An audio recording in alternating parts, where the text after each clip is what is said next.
Oh man, it has been a grind to get here. I'm sorry for all of you who have been hanging out, but the stupid app didn't work. I have this little dealie, and it's this little plug-in thing for your Mac, and you don't care. But I think I got it to work. I hope I'm not jinxing myself, but I logged on my computer. There's some sort of update, and then of course it doesn't work. I'm gonna. Hopefully anybody's even here. What's up? What is up, Queen? Someone says I'm 50-50 on him canceling. I would never cancel. I would never cancel on you fine folks. I mean, unless I had to. But I apologize for that. Anyways, I think I got it fixed. I'm alive. Yeah, it's just this. There's this thing called the SWB plugin. It's the only way that you can watch YouTube videos from fucking on a Mac for some reason. Why? No idea. I don't want to jinx it, but I think I have got it to work. So bless us all. Bless us all. Welcome back, everybody. Hope your Sunday's been going well. Feels like I lost a lot of you from the wait. I apologize for that. But we're back. Okay, so we got episode 68 and episode 69. Nice. Of the Female Dating Strategy Podcast on the docket for today. No new episode next week, by the way. I will be out of town. We'll be back the following week, so we're going to bang out a couple episodes here. I hope all you Scrotes, all you negative value males, all you high value males, all you low value males, I hope you're all doing just great. I hope you're doing just great. Okay, so I wasn't late, by the way. I was very on time, but then I fired up my computer and this stupid plugin thing was like, here's an update, and I updated it, and then they're like, boom, doesn't work anymore. How do you like that? And then I'm like troubleshooting it, knowing that you guys are all waiting for me. It's a real hell that I've designed for myself, but I'm not going to complain. So let's just get down to it. Episode 68 of the Female Dating Strategy Podcast, which is titled Roe versus Wade. Get it? Because one of the girls' names is Roe. Okay, I've said enough. Let's just get down to it. So thank you very much, everybody, for joining again. If you'd like to support the show, get early access to the audio files and all sorts of other shit, patreon.com/lowvaluemail, lowvaluemail.locals.com, or become a Scrote, join the YouTube channel. And as always, I'll be giving away a channel membership at 100 likes. So smash those like buttons. Okay. Without further ado, let's do this. And if there's any audio problems, I'm going to kill myself. So let's hope it don't happen. Podcast, the meanest female-only podcast. What? What's up, Queens? What's up, Queens? Welcome to the Female Dating Strategy Podcast, the meanest female-only podcast on the... As always, we're doing this on 1 1/4 speed for your listening pleasure. internet. I'm Ro. I'm Savannah. And I'm Lilith. And ladies and the gentlemen who hate listen to us on YouTube. We had an... Oh, really? There's no audio? That's good. I don't get it. Okay, you guys do hear me. another show scheduled for today. But yesterday we received devastating news that Roe v. Wade, the Supreme Court case... Roe v. Wade, more like hoes be mad. I made that joke on Twitter at the time. People did not appreciate it. That was the deciding factor in legalizing and protecting abortion rights in all 50 United States was overturned less than 24 hours ago as of when we're recording this episode. So we're shocked. We're devastated. Hold on. We did lose the visual of the queens. What's going on here today? We're having a tough time out here. Let me tell you. 1 second here. This is hell. This is just a hell I've designed for myself. Okay. I wonder if that'll fuck anything up here. We're angry and there's just nothing more. We are mad. We are angry. We're mad. And we're angry. Important to talk about right now. So we thought we'd dedicate this entire episode to talking about Roe v. Wade and what we think the fallout will be, as well as strategizing a vision for our future where abortion rights are not guaranteed in the United States. It's wild. And it's not unexpected that it's come to this, because I think from my understanding, the ruling, like Roe versus Wade, was always on shaky ground anyway. And several Supreme, I think it was Ruth Bader Ginsburg, even said that it's likely going to be overturned. So even though it's incredibly disappointing, unfortunately, it's not surprising. And this comes down to, once again, people over-relying on the Supreme Court to make determinations for legislation that should also be done at the federal level by Congress. What has been frustrating, I think, is that I feel like a lot of women are feeling right now is obviously betrayal by the Republican Party on behalf of the nation's women, but also from the Democratic Party and their absolute inaction on protecting women's men are at fault, women are not at fault. Abortion rights at the federal level for now what's been 5 decades of debate. And I'm not saying it's been easy. I'm not saying they haven't been met with opposition, but it does seem like it's been so often put on the back burner in favor of other issues, as well as a somewhat dismissive attitude about the reality that Roe v. Wade could be overturned. And there was no... Oh yeah, I forgot about it. Cullen says skip. Let me put the old thing up. A little poll. Well, Polsky, we'll let you decide if we should skip. This seems like a non-skip to me, but I'm a man of the people, as always.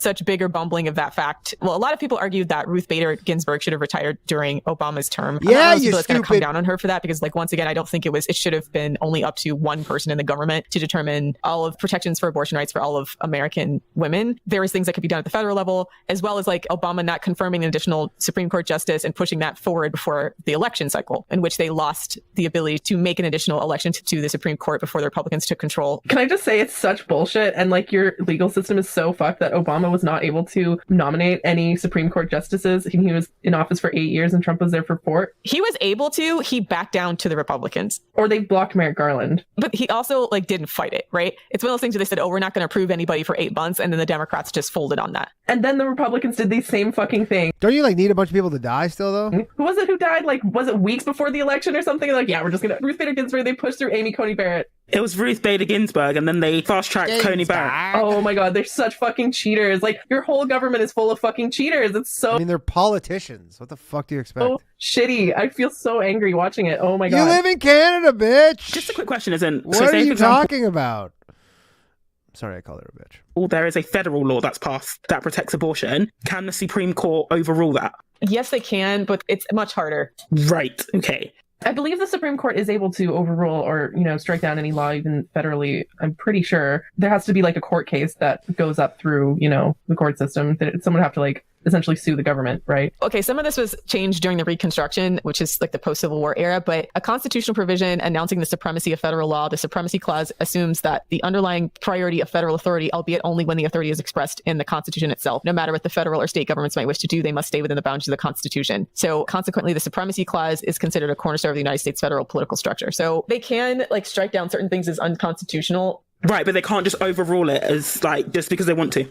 So basically how we would have to do it to enshrine it in federal law is both we'd have to make it a federal law, like push it through Congress. The Supreme Court could come back and try to strike it down as unconstitutional, but it could also be put forth as some kind of amendment, right? Like there's multiple ways to do this. And so why haven't they done that until now? Well, it's complicated. So basically the central issue is that the way Congress is structured, you have the House of Representatives, which is based on the population of each state, and then you have the Senate, which is 2 people from each civics class. I'm not even from this country. Each state gets 2 senators to represent them in the Senate. So the issue is that there's a lot of numeric wise, what we would like to call flyover states in the United States that vote heavily Republican and tend to send pro-life Republican candidates to the Senate. So any type of movement on abortion, even when it's had majority vote in the House. And they're overrepresented because they're like depopulated compared to like California, which is giant in terms of population, also only gets 2 representatives compared to like, I don't know, what's the population of Alabama? Hold on. 3 million versus like what? How many people are in California? Like there's only 3 million people in Alabama? That seems wrong. Is that right? Alabama has 5 million people. I would have thought Alabama would have more people than 5 million. 65 million or something like that? Yeah. So unfortunately, that means that people within the Senate, each state has equal representation within the Senate, which is often used to override ideas that otherwise have the popular vote by the American people, even in the House. Basically, you vote based on land, not on population for the Senate. Yeah, exactly. So yeah, within the bounds of your state, everybody gets 2 senators in the Senate. And that was a compromise that was made to balance out the power. Because remember, a lot of these provisions were made when we didn't have all these different states. So this was basically a compromise that was reached even prior to us having 50 states in the United States to balance out the distribution of power between the more populated states and the less populated states. I mean, it's always contentious because of the fact that it can result in things like this, where a minority of people... Guys, voting matters. Make sure you vote if you want to skip this or not. We have currently 57% no. We'll leave this up for another 5 minutes or so. Are pushing through policies that the actual majority of the population don't agree with. Yeah, like gun laws, abortion. Like gun laws, abortion. So this is going to be an ongoing discussion. So one of the things I wrote on my Twitter is that we have to, in order to start to push for abortion rights on the federal level, we will have to turn people in the red states to pro-choice. And there's no way to do that without actually talking to people who are conservative, and specifically conservative women especially, about why they support abortion bans. And conservative white women, the worst. What their issues are. Because often people create caricatures about what people's concerns are about abortion rights and why certain women would be motivated to vote pro-life. I think that it's important. You know what's so funny is that I feel like the pro-life, pro-choice debate is pretty even 50-50, and the vote is also 50-50. And people in the chat, they're like, how could you know? They're literally talking about this like abortion. Like, how could you vote to not skip this? To, in this case, try to create some kind of bipartisan coalition of women to protect the rights of women to choose. Now, when we first had Elle on here, who's a Republican, we got a lot of flack from people. We got a lot of flack from the FDS subscribers. We got a lot of flack from the subreddit, obviously. We got a lot of flack from the FDS Patreon subscribers and from Reddit in general. But I think a lot of us saw this a lot of do better in the sense of, like, if we don't start to reach across the aisle to women and talk to them about prioritizing women's interests, then there'll be this continuous divide and conquer strategy when it comes to parsing out women's rights in between the two parties. The Republicans will use it as a wedge issue. The Democrats will use it as a scare issue to raise funding. And in between are millions upon millions of women who aren't getting the care that they need. Agreed. I mean, like, personally speaking, I also have a lot more time for, I guess, conservative women / Republican women, in the sense because they are still, even though they may vote for these, like laws that disadvantage women, they're also affected by misogyny as well. And that is why I will, continue to try to reason with them. Well, it's because they know not what they do. They've got the misogyny. It's like kind of, what's that, The Last of Us, but instead of the fungus killing everybody, it's just misogyny. At the same time, though, I also understand if somebody doesn't want to, because if they feel like it's too much emotional labor, that's fine. But I mean, ultimately, these are still women who are also impacted by misogyny, like you said. And, just like Rose said, if, we don't reach out to them, we can't leave them to the claws of conservative men, basically. Exactly. Yeah, exactly. Like, we can't set them adrift, because that's exactly where they're going to go, straight to conservative men who hate women even more. And let's be clear about this. A lot of these states, even the women within these states who are advocating for abortion rights to be restricted, it's basically going to affect the poorest women the most. So there's a lot of people who talk pro-choice. I love how they all think, they're like, oh, it's all misogyny and they don't know. And they're like, no, they just think it's murder. That's all it is they are just like, it's murder, and they don't. And the statements that's been made over and over on Twitter, but remains true, is that this is really just abortion restrictions on women who can't afford to cross state lines, which is devastating for them because they can't afford healthcare in the first place, period, in order to prevent the pregnancy. And then if they get pregnant, especially if it's through no fault of their own, they have no ability to terminate said pregnancy safely and healthily. Yeah, like, isn't it basically a meme of like the Republican 53-47 for no, not skipping the episode. Politician who sent with a few minutes to his mistress to get an abortion in another state, so this is only going to affect, like, first of all, these lawmakers are hypocrites. They're pro-choice in the streets. The only moral abortion is their abortion. That's how they see it. Exactly. And even women actually who are pro-life or conservative women or right-wing women will have abortions, and like they justify it in their head, but they still think it's wrong. They just like accept their punishment in their mind or whatever. And to be honest, I sort of feel like it's possible to be pro-life as long as you then don't extend that to other people. Like, my sister sort of holds that position, which I completely respect. She's pro-life in the sense that she couldn't or wouldn't consider abortion, but she doesn't expect other people to make, to feel the same way. Well, she doesn't feel like she can make that choice for other people. Yeah, a lot of pro-life people are the opposite. Like, yeah, again, if you want to be pro-life for yourself, that's part of being pro-choice, is choosing not to have an abortion, actually. But then a lot of these pro-life people, like, they'll have an abortion, or they'll, make sure their daughter, their mistress or whatever has an abortion if they want one. But it's other people having an abortion that they want to regulate. So, and that's the problem. That's what the conflict comes down to. So I've been perusing a lot of conservative media, especially conservative women's media, to get some kind of feel.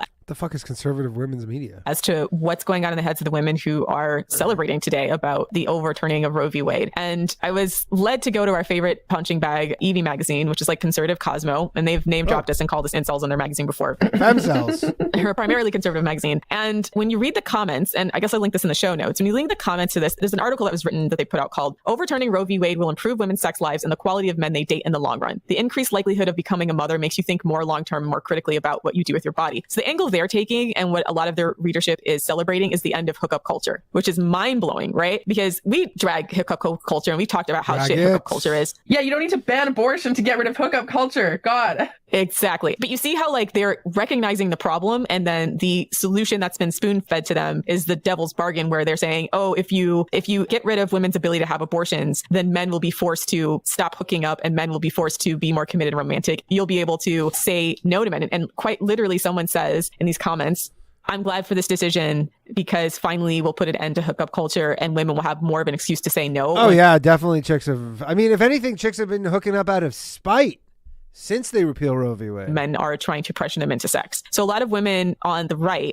who are young, especially, are viewing this as a way to return to traditional values and put restrictions on hookup culture because they feel like they're being exploited by that culture. But the problem is that the woman still disproportionately bears all the risk and there's nothing stopping the guy from leaving her holding the bag. Or just raping her. And this is what makes me so angry.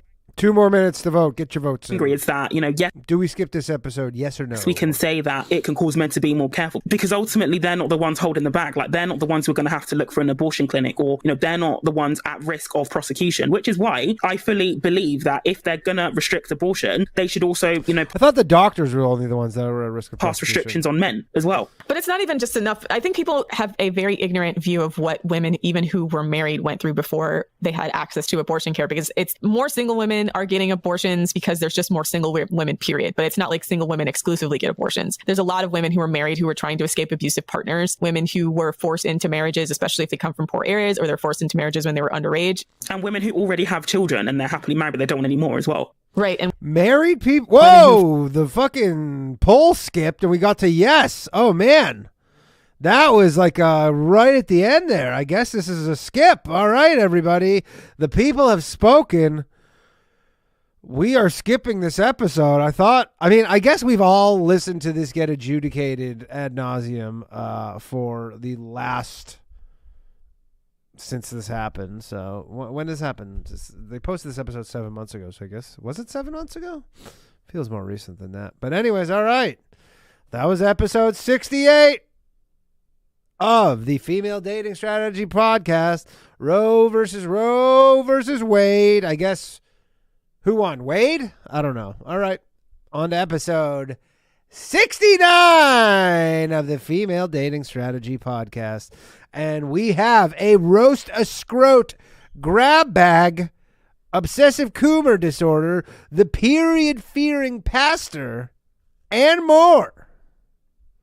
On episode 69, if you voted no, you must be seething. You must be so angry that your vote did not matter. It didn't matter, just like it normally doesn't matter. So let's get down to it. Episode 69 of the Female Dating Strategy Podcast. Slowly but surely, we are catching up. All right, let's go. we're gonna answer them. We're only gonna answer the. Uh-oh. So we are getting through the rest of the day. So I'm already enjoying this. Remember the ads. So it just starts at the beginning. What's up, Queens? Welcome to the Female Dating Strategy Podcast, the meanest female-only podcast on the internet. I'm Ro. I'm Savannah. And I'm Lilith. And guess what? What? Today's episode is another roast a scrote grab bag. Awesome. I love these episodes. Yeah, we've not done one of these in a while, so I'm excited. Honestly, recording these types of episodes just puts a smile on my face for the rest of the day, so I'm already enjoying this. Time to dust off the FDS barbecue. Yeah. We're once again backlogged on roast. Their fucking roast a scrotes are terrible. For Savannah to be like, oh, time to dust off the old barbecue. That was a terrible accent, but the barbecue. Sure, so we are getting through. Yeah, let me guess. Okay, they sleep in their mom's basement. They sleep on the floor. They have shitty underwear. That'll be about it. A bunch of them today. Some really interesting stories coming up, starting with, I wouldn't call this one interesting, but it comes from one of the male Patreon subscribers on our Scrotes Strike Back tier. Once again, patreon.com. That is insane. If you were a guy who is subscribing to the Female Dating Strategy podcast unironically, that is fucking mental. / female dating strategy. He wanted to ask us high value women some questions. Actually, no, didn't he ask us? What? They're going to be like, hey, I need answers from high value women. Let's ask the queens. That's a lot of questions. Yeah, he asked us a lot of questions. We're going to answer them. We're only going to answer the first one. We're going to read the whole thing and then basically drag part of it. So here we go. First question. What's a high value women? WOMEN. Sincerely, the real ruthless. And then the second paragraph is, and what is with women who break up with guys on their choice? You know what? I'm going to roast this man's English skills. I hope this isn't his first language But I don't get it. He's a Patreon subscriber. This guy is gone. Also, what is with women who break up with guys on their choice and then 3 weeks later they are texting them, telling them they miss us? It's ridiculous. They will throw a fit about why they got to break up with you, then come crawling back after they realize that them leaving didn't hurt you as much as they thought it would. I'm tired of it. All of my exes have dumped me or agreed to break up and then went back in a short time later like they made a mistake. Then they set themselves up to get manipulated by guys because we realize they won't leave us again and we can basically ask for what we want and they give us whatever we ask. Don't quite understand that. Is this the quality of the men who subscribe to listen to the Female Dating Strategy podcast? Unironically, of course. Personal problem, and also sounds made up, honestly. Like, it sounds like he just literally just made that up, or it's like some fucking fantasy he has. I don't know. Yeah, this does sound, first of all, made up to me. But if anything, it's probably more they aren't happy in the relationship, but they're just not strong enough to move on yet. It's also quite a normal thing as well, because ultimately when we leave a relationship, we break a series of habits. And even though the relationship, or in our rational minds, we know that the relationship isn't working, but we get drawn back to those habits. That's how people get into on-off relationships for such a long period of time. It's not necessarily the relationship or the person that's drawing them back per se, but it's that loss of a habit. And especially if you're used to, talking to somebody, waking up next to them and you don't have that anymore, you don't have anything to replace it with, it's quite common response, to want to go back to the last person that filled that position. So, and it happens to women as well. I would just say, honestly, shout out to David Brantley. Welcome to the founding members. It's not personal. It's just how we as humans process loss and loss of habits. It's not personal. No, it's personal. They're not happy with him. It's personal in the sense of they don't want to be with this guy, but they don't want to leave either because it's too emotionally difficult. It's like, congratulations, Ruthless. You're good enough. Is this guy so fucking desperate that he's like, man, I can't get girls or I keep breaking up with me. I got to listen to these chicks? For now, boyfriend. Basically. I want you to know that you're the kind of guy that women, they don't really see a long-term future with. They just think, oh, he's good enough for now. He's a 6-month boyfriend tops. So it sounds like neither of you are particularly high value people. So maybe you are made for each other, actually. This just sounds like they're immature. And quite frankly, she's going to jump ship at quickest opportunity of someone better. And I hope she does, honestly. And also, I'm not being funny, but you keep saying they're all coming back and they're all texting you and stuff. But it's firstly, why haven't you blocked them? You're clearly entertaining them as well. So it takes two to tango in these scenarios. This is why FDS advocates block and delete. They can't do this crap on you if you just blocked and deleted them. Yeah, the door. That is weird that someone actually said in the chat block and delete, and now they just said block and delete. Shut. But some of these men as well, let's face it, they also enjoy the attention. So I'm not fully buying that you find it annoying because it's happened multiple times now. So yeah, block and delete. And kind of reveals his true colors with the line, then they set themselves up to get manipulated by guys because we realize they won't leave us again and we can basically ask for what we want and they give us whatever we ask. Yeah, sounds very red pill, to be honest. First of all, I find the shift in language very interesting here because he's saying they set themselves up manipulated by guys because he's saying men more generally as if there's other guys that do this to these women, but really he's talking about himself, right? What he's actually saying is I manipulate women who say they're going to leave me but then don't because I know that they're not actually going to leave me and I can ask for what I want, right? That makes him sound like a horrible person when he says it with us. He's one of your patrons. Instead of we, right? When he says it with we, it makes it sound like it's the woman's fault, she's the common denominator, right? I mean, and it's not true. Like I said, they'll jump ship the first better option. This is how you don't inspire any type of loyalty, right? Be a dick when they come back. And then he messaged us a few more times. What are some other messages he sent us? He said, no, fuck the rest of his message. You get one question, Scrote, per month. Whoa! Yeah. No, because the rest of it is so stupid. He's like, WWE are not wrestlers, they're actors. Everything is staged and everything is scripted. Stop calling. Oh, now you're gonna get Savannah's fucking ire here. Them wrestlers. I guess he didn't like your John Cena episode, Savannah. I mean, as a former WWE fan, I would say I would love to see you get on the road 300 days a year, taking body slams, running around, picking up somebody double your weight, and tell me it's not a sport. Yes, it's scripted, but I would always say that shit is super physical, and people get wrestlers have died in the job, so I'm not gonna take that. Rip Owen Hart. That from somebody. I'm not gonna take that. Who probably lives in a basement And their only exercise is walking to and from the fridge. Like, All that's right, not acceptable. Like, basements? you try and do it and then get back to me. And then he says, like, just listen to your rich guy rapes women and row false rape accusations rant. I think he's actually talking about me because I think that was actually my rant, but people mix up. People always get us confused, and I'm confused why they get us confused. I don't get it either. Because you I sound feel the like we sound same. completely different, but you know what? The fact No, they sound pretty. The only reason I can tell the difference between them is because Lilith says certain things in a West Coast Canadian accent that I like.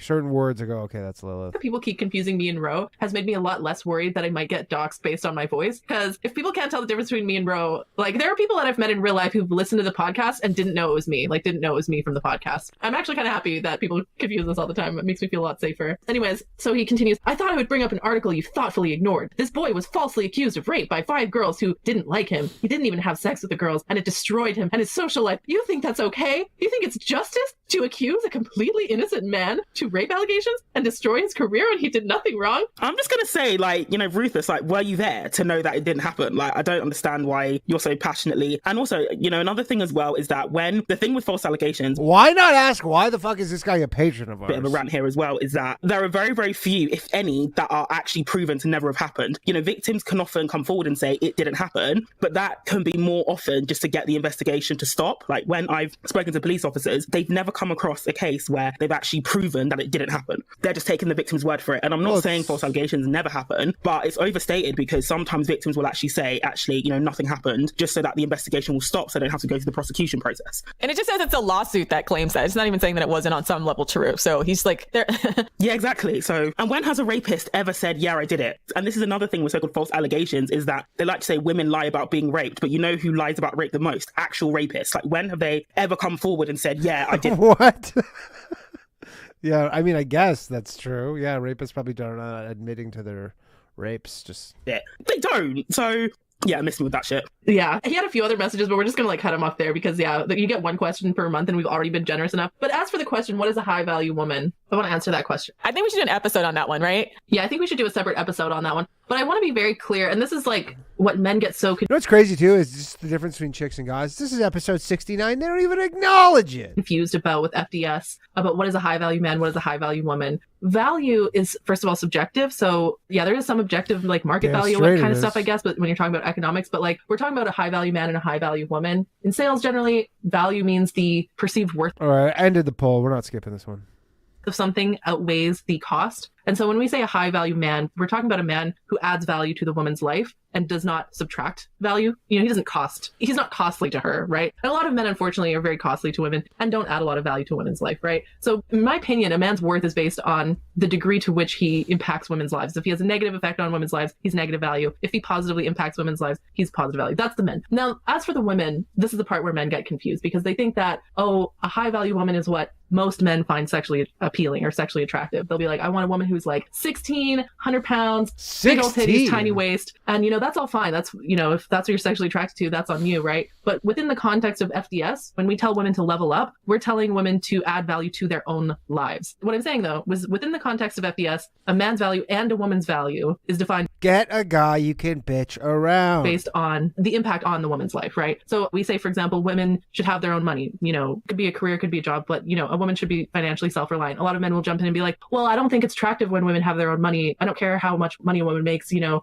the man should make money and so on. It's like, well, I don't really care about that because if the man values dependency, for example, right, that's not beneficial to the woman, right? So a high value woman is a woman who maximizes her potential in life, has, you know, a group of friends that she can rely on for support and so on. That's another thing. A lot of men will be like, oh, like, you know, I don't like women who spend all their time with their friends. Like, I want her to be, you know, solely have her attention on me. You know, that's what they value, right? But within the context of FBS, women who don't have a support system with other women, they're more vulnerable. It's not beneficial to you as a woman to be isolated, right? So yeah, a high value woman is financially self-reliant. You know, she takes care of her physical health, of course, right? But we don't impose any kind of like body standards in that area, regardless of what men say. And she has a rich and fulfilling life with or without a man. That's a high value woman. So thank you, Ruthless937, for your unhinged rants and your 40 motherfucking dollars. Ruthless 937, you gave him 40 bones? Fucking simp. Did he sign up for 4 months? Yeah, you did. So, Oh, you know, shit. good for you. That'll get us a cup of coffees and Starbucks at least. Yeah. So thanks for that. I feel like we went pretty nice and we didn't drag you through. We didn't drag him hard enough. I gave him an honest question, or I gave him an honest answer to a somewhat honest question, but it is what it is. On to the next roast of Scrote. We don't give a shit about your opinion about rape. Yeah. At all. So you can keep spamming us. We don't give a shit. Back to our regular programming. We're going to go through some roast of Scrotes. So our first roast of Scrote is from either Andrea or Andrea, and I've learned over time to never mix those up.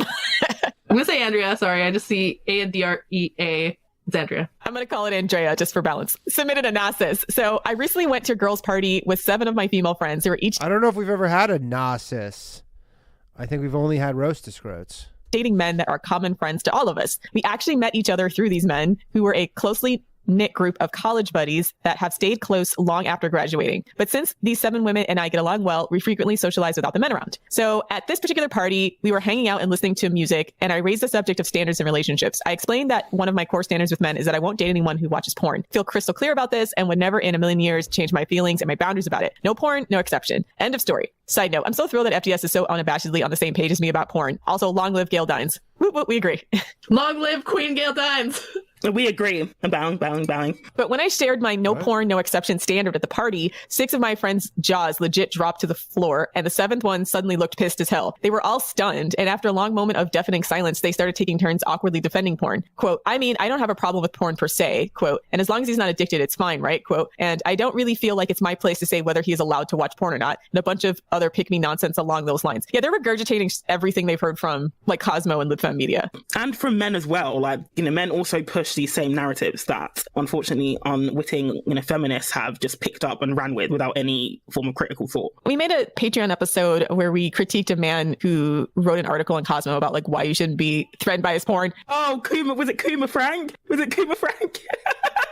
Maybe. I don't remember Coomer Frank. Yeah, I think it was Coomer Frank. And the thing about it was like most of it was horseshit. Why should we take all of this at face value? Right? Exactly. I mean, again, you're allowed to have any preference you want. Like if you're like, yeah, won't be with a guy who watches porn. You're like, she's not the only person in the world who thinks that. And I'm sure that's fine. That's always the thing. Like, of course they're going to say this kind of thing because they want it and they want to consume it, but doesn't mean it's true. Yeah, exactly. So for most women, you can tell it's not true by the way that they act in your relationship sexually. Like a lot of these guys' penises don't work in their 20s and or like they need such extreme sexual stimulus or like abusive sexual stimulus that only comes out of porn. It doesn't really actually feel good to women. That why should we continue to support the industry? And in addition to all the other problems with it, which we've gone over in other episodes. I will say though, I am the sort of person where sometimes I'll just say something controversial at like a party and watch everyone else just sort of like trip over themselves trying to like just to watch the bomb go off. And I'll say something that's like controversial but objectively true, and then everyone else will be like tripping over themselves trying to come up with like a rationalization or trying to argue with it or whatever. I'll just sit there kind of like, I don't know, I just like to start shit. So these chicks must be so fun at parties. 8 more likes, I'll give away another channel membership. sometimes I'll just patiently sort of like objection handle each and every single one of their bad fucking arguments. And like, as you can tell, I'm a lot of fun at parties. I handle it with like humor, and we end up like, usually by the end of the conversation, it's like they've heard kind of a different perspective, and I'll sort of smooth things over with humor. But like these women will go home after having that seed planted in their head and they'll be like, hey, like, do I actually have to put up with this kind of shit? Like, you know what I mean? Sometimes I'll just like say controversial shit on purpose just to like start that conversation. And often that does lead to people changing their perspective over time. Maybe not in the moment, but yeah. Yeah, it's like, who made these rules? That's why you should always question it, because who created this culture where we had to automatically accept it and why? When we start retracing the roots of how the patriarchy that happened, and we talked about that with Gail Dines about how there's a certain number of feminists that just kind of sold out on the porn train, both because it's lucrative because it's easy, and also that they deliberately deplatformed women who were porn critical in conjunction with a lot of men, right? So, and then tried to paint it as like it was all Christian conservatism, etc., instead of like understanding that there are legitimate critiques of the porn industry itself as well as the effect on the population. And all of the major magazines suppressed the research, the mountains of research that's now kind of coming through the cracks of mainstream media, that porn is having a legitimate effect on developing brains, right? And an effect on how men treat women sexually. Like that's just, it's undeniable now, which is partially why the mainstream media is finally starting to take it more seriously. It doesn't have an innocuous effect on the population, that's for sure. So, okay, so next paragraph. After bumbling on in this unflattering way for a few minutes, one of them finally said to me quietly, I could never have a no porn standard because my boyfriend just wouldn't honor it. There's no way he would ever quit watching porn because of my feelings. And you know what? I think she's probably right. I think there are probably many, many men who would flatly refuse to give up porn for a relationship with a woman. Or probably more commonly, there are many, many men who would simply lie and hide it. I just want to comment real quick. That's the thing with standards, is people seem to think that standards are about changing your existing partner, which is not true.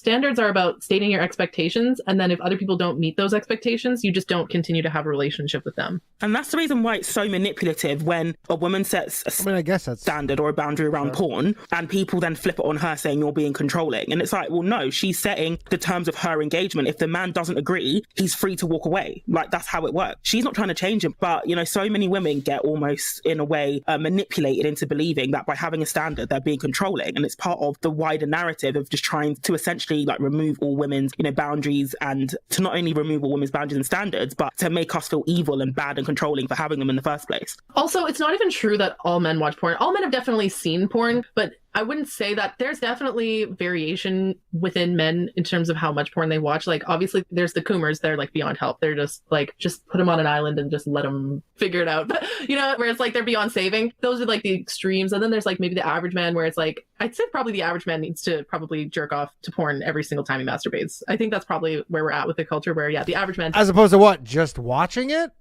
Does like to watch porn every single time he masturbates. Which is odd because it's not like porn's been around in a consumable capacity for as long as like in the current capacity for like all of human history or anything. It's a relatively new phenomenon and people have been masturbating forever. Yeah, it's a new cultural standard, right? So yeah, there are men that at the other side of the spectrum where maybe they've seen. I mean, no question, it's way too easily available.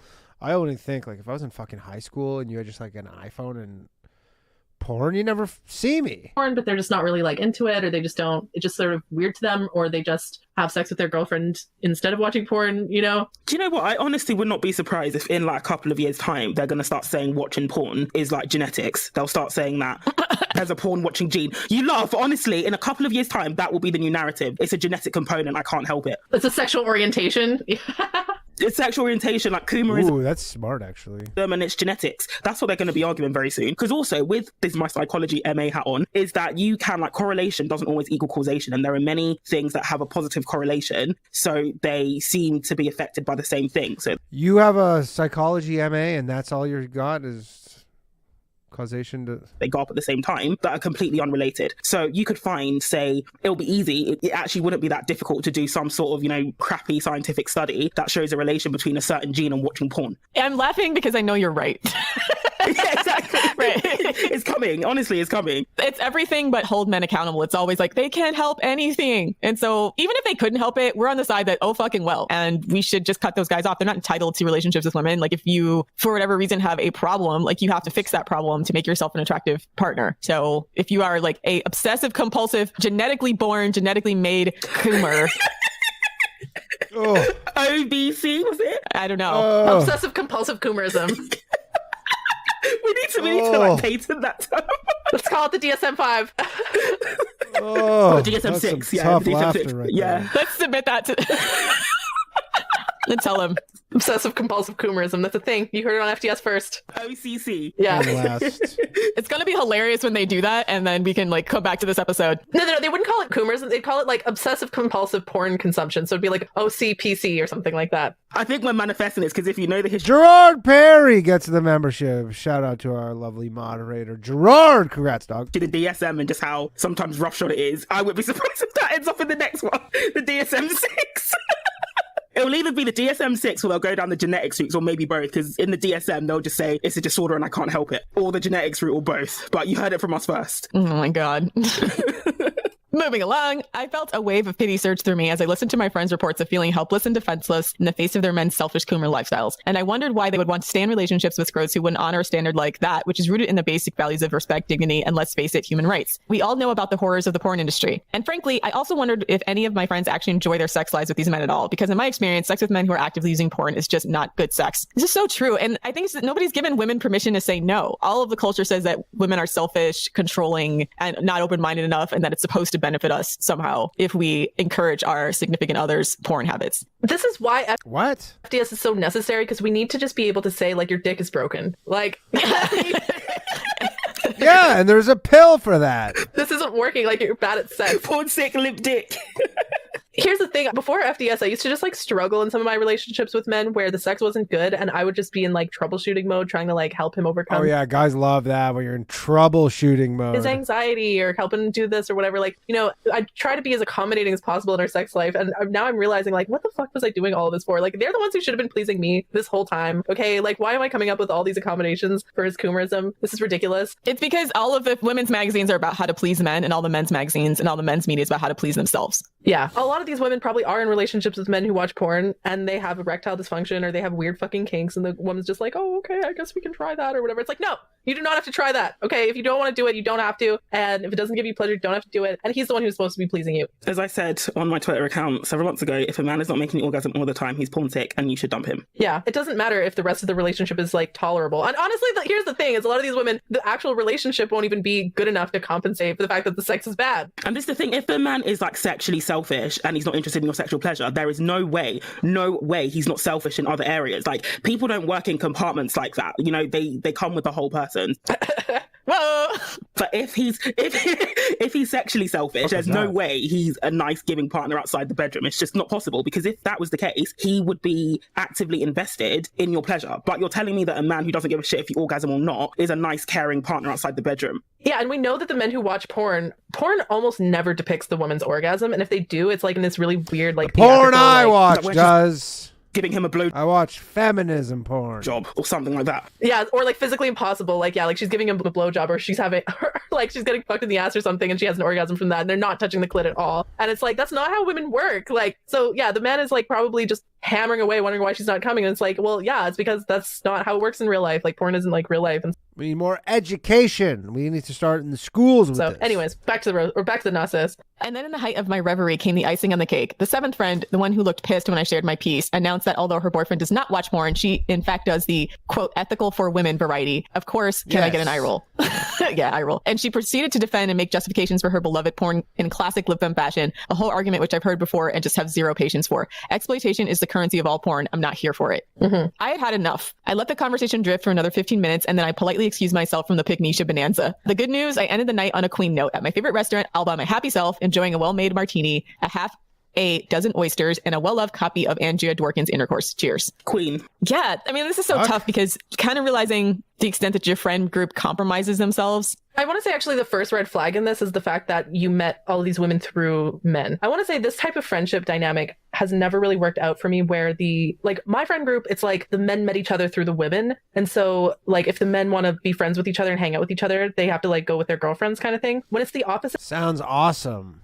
Sounds really, just a really awesome dynamic there. Where it's like the women all meet each other through the men. I've noticed kind of fucked up dynamics happen like in the past. And so I just kind of avoid centering my friendships around pre-existing male friendships, if that makes sense. Because too often, like if one of the guys does something bad, it's like all the men will like jump to defend them. Even the women will jump to defend them. It just becomes like, it's this sort of weird power dynamic where like the male friendship takes precedence. Whereas I think if it's the men who meet each other through the women, it's like the female friendship is more likely to take precedence. And so I would say like maybe steer clear of forming your friendships based around pre-existing male friendships, you know? Yeah, that's a really great point. And I didn't even realize that until you brought it up. But that's so true, because ultimately they knew their boyfriend before they knew you. And so most of them are going to be, I think, reflexively more loyal to their boyfriend than they are to like the quote sisterhood, right? Especially if they haven't. Yeah.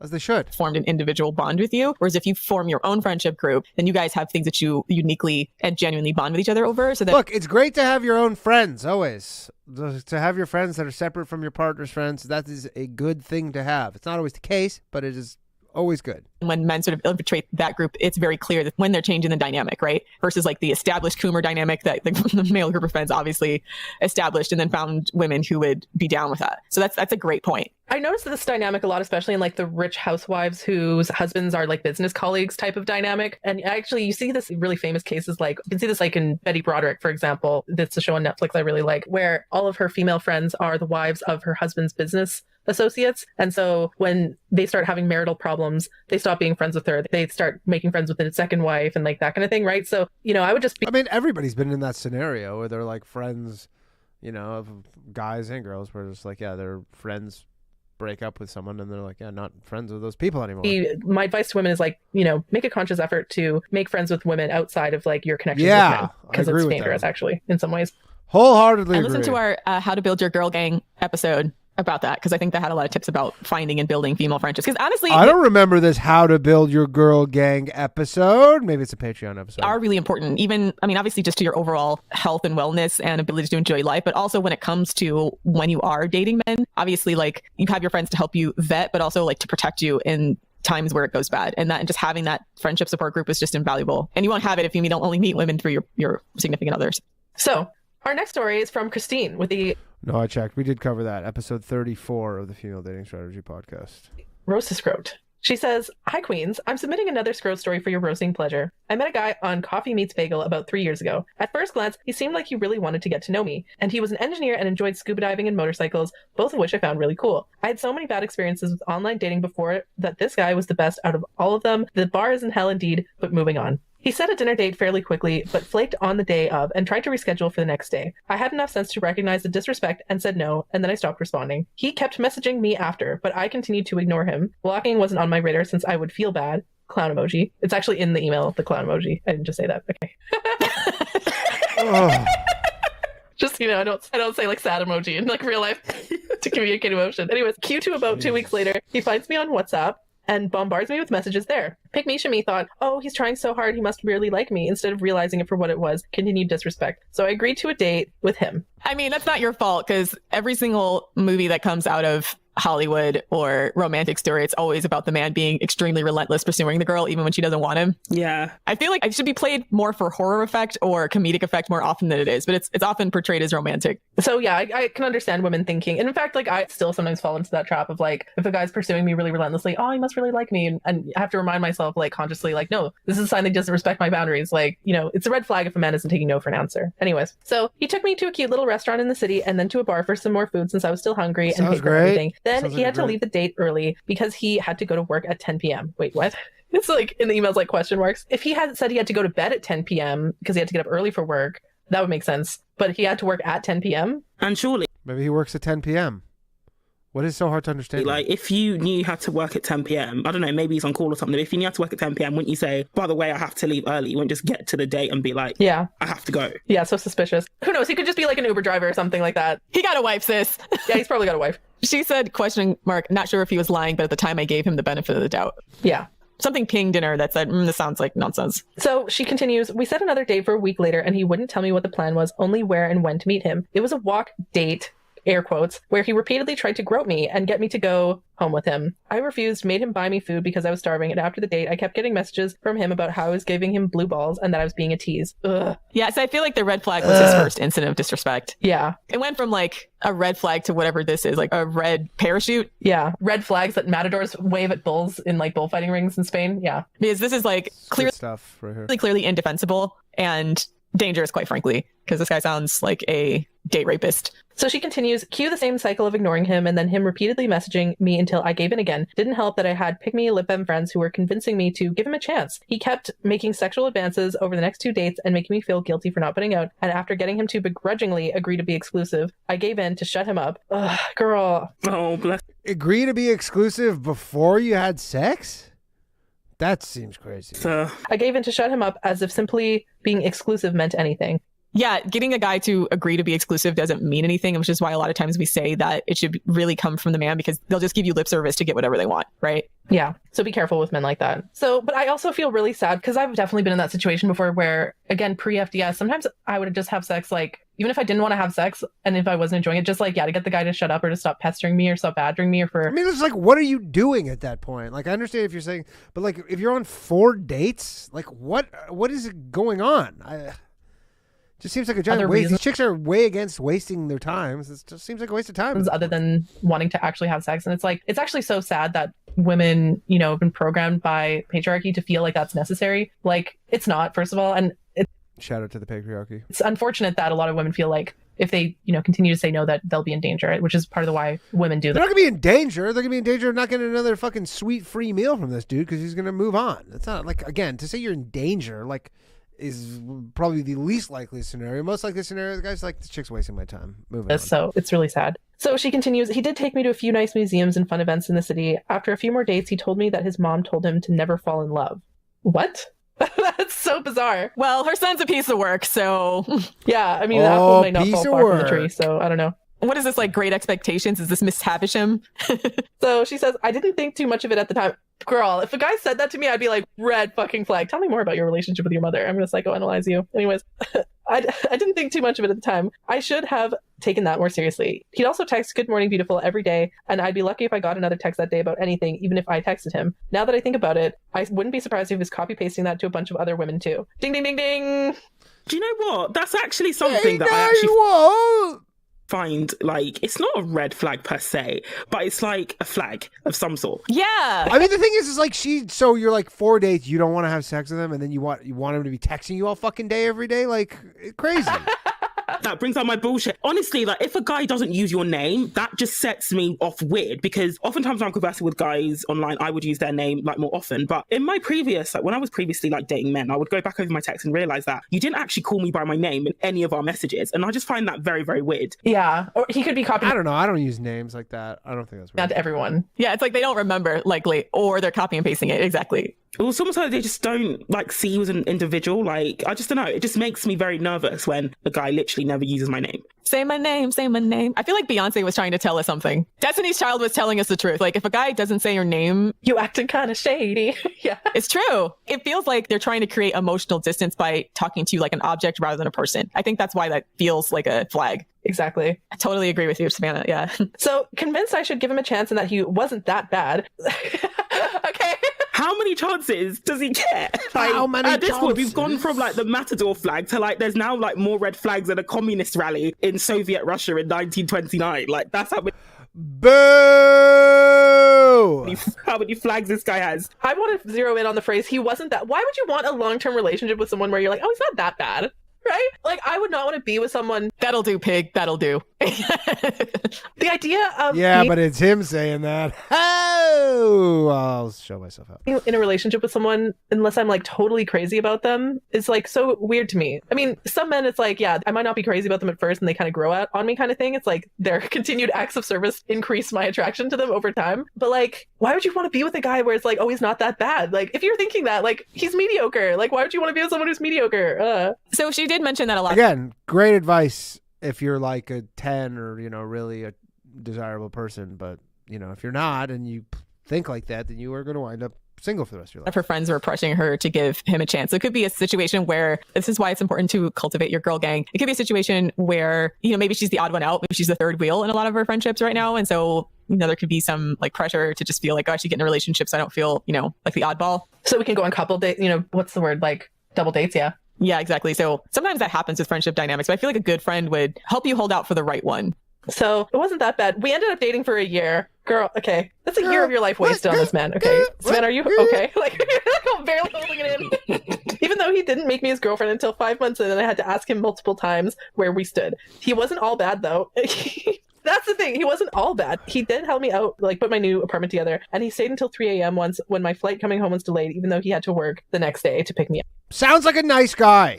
And he treated my family to a really nice dinner. Okay, so these are like, people don't understand. Sounds like a nice guy. You're just nitpicking. About shitty men is that, like, yeah, it's not like black and white. Like, a low value man or a shitty man isn't going to be shitty all of the time. There's going to be a few moments where they're going to be decent. And you can't allow yourself to be blinded by those good moments when they're being shitty. Yeah, I feel like I have friends that would do this that I'm not having sex with or exclusively committed to. So none of this to me seems, special. I feel like above and beyond is what your significant other should do versus things that you would just ask a friend to do, right? And a lot of these guys can't even really be good friends, sadly enough. A lot of what she's talking about, I'm like, yeah, I mean, if you had a good friend, wouldn't they do this for you?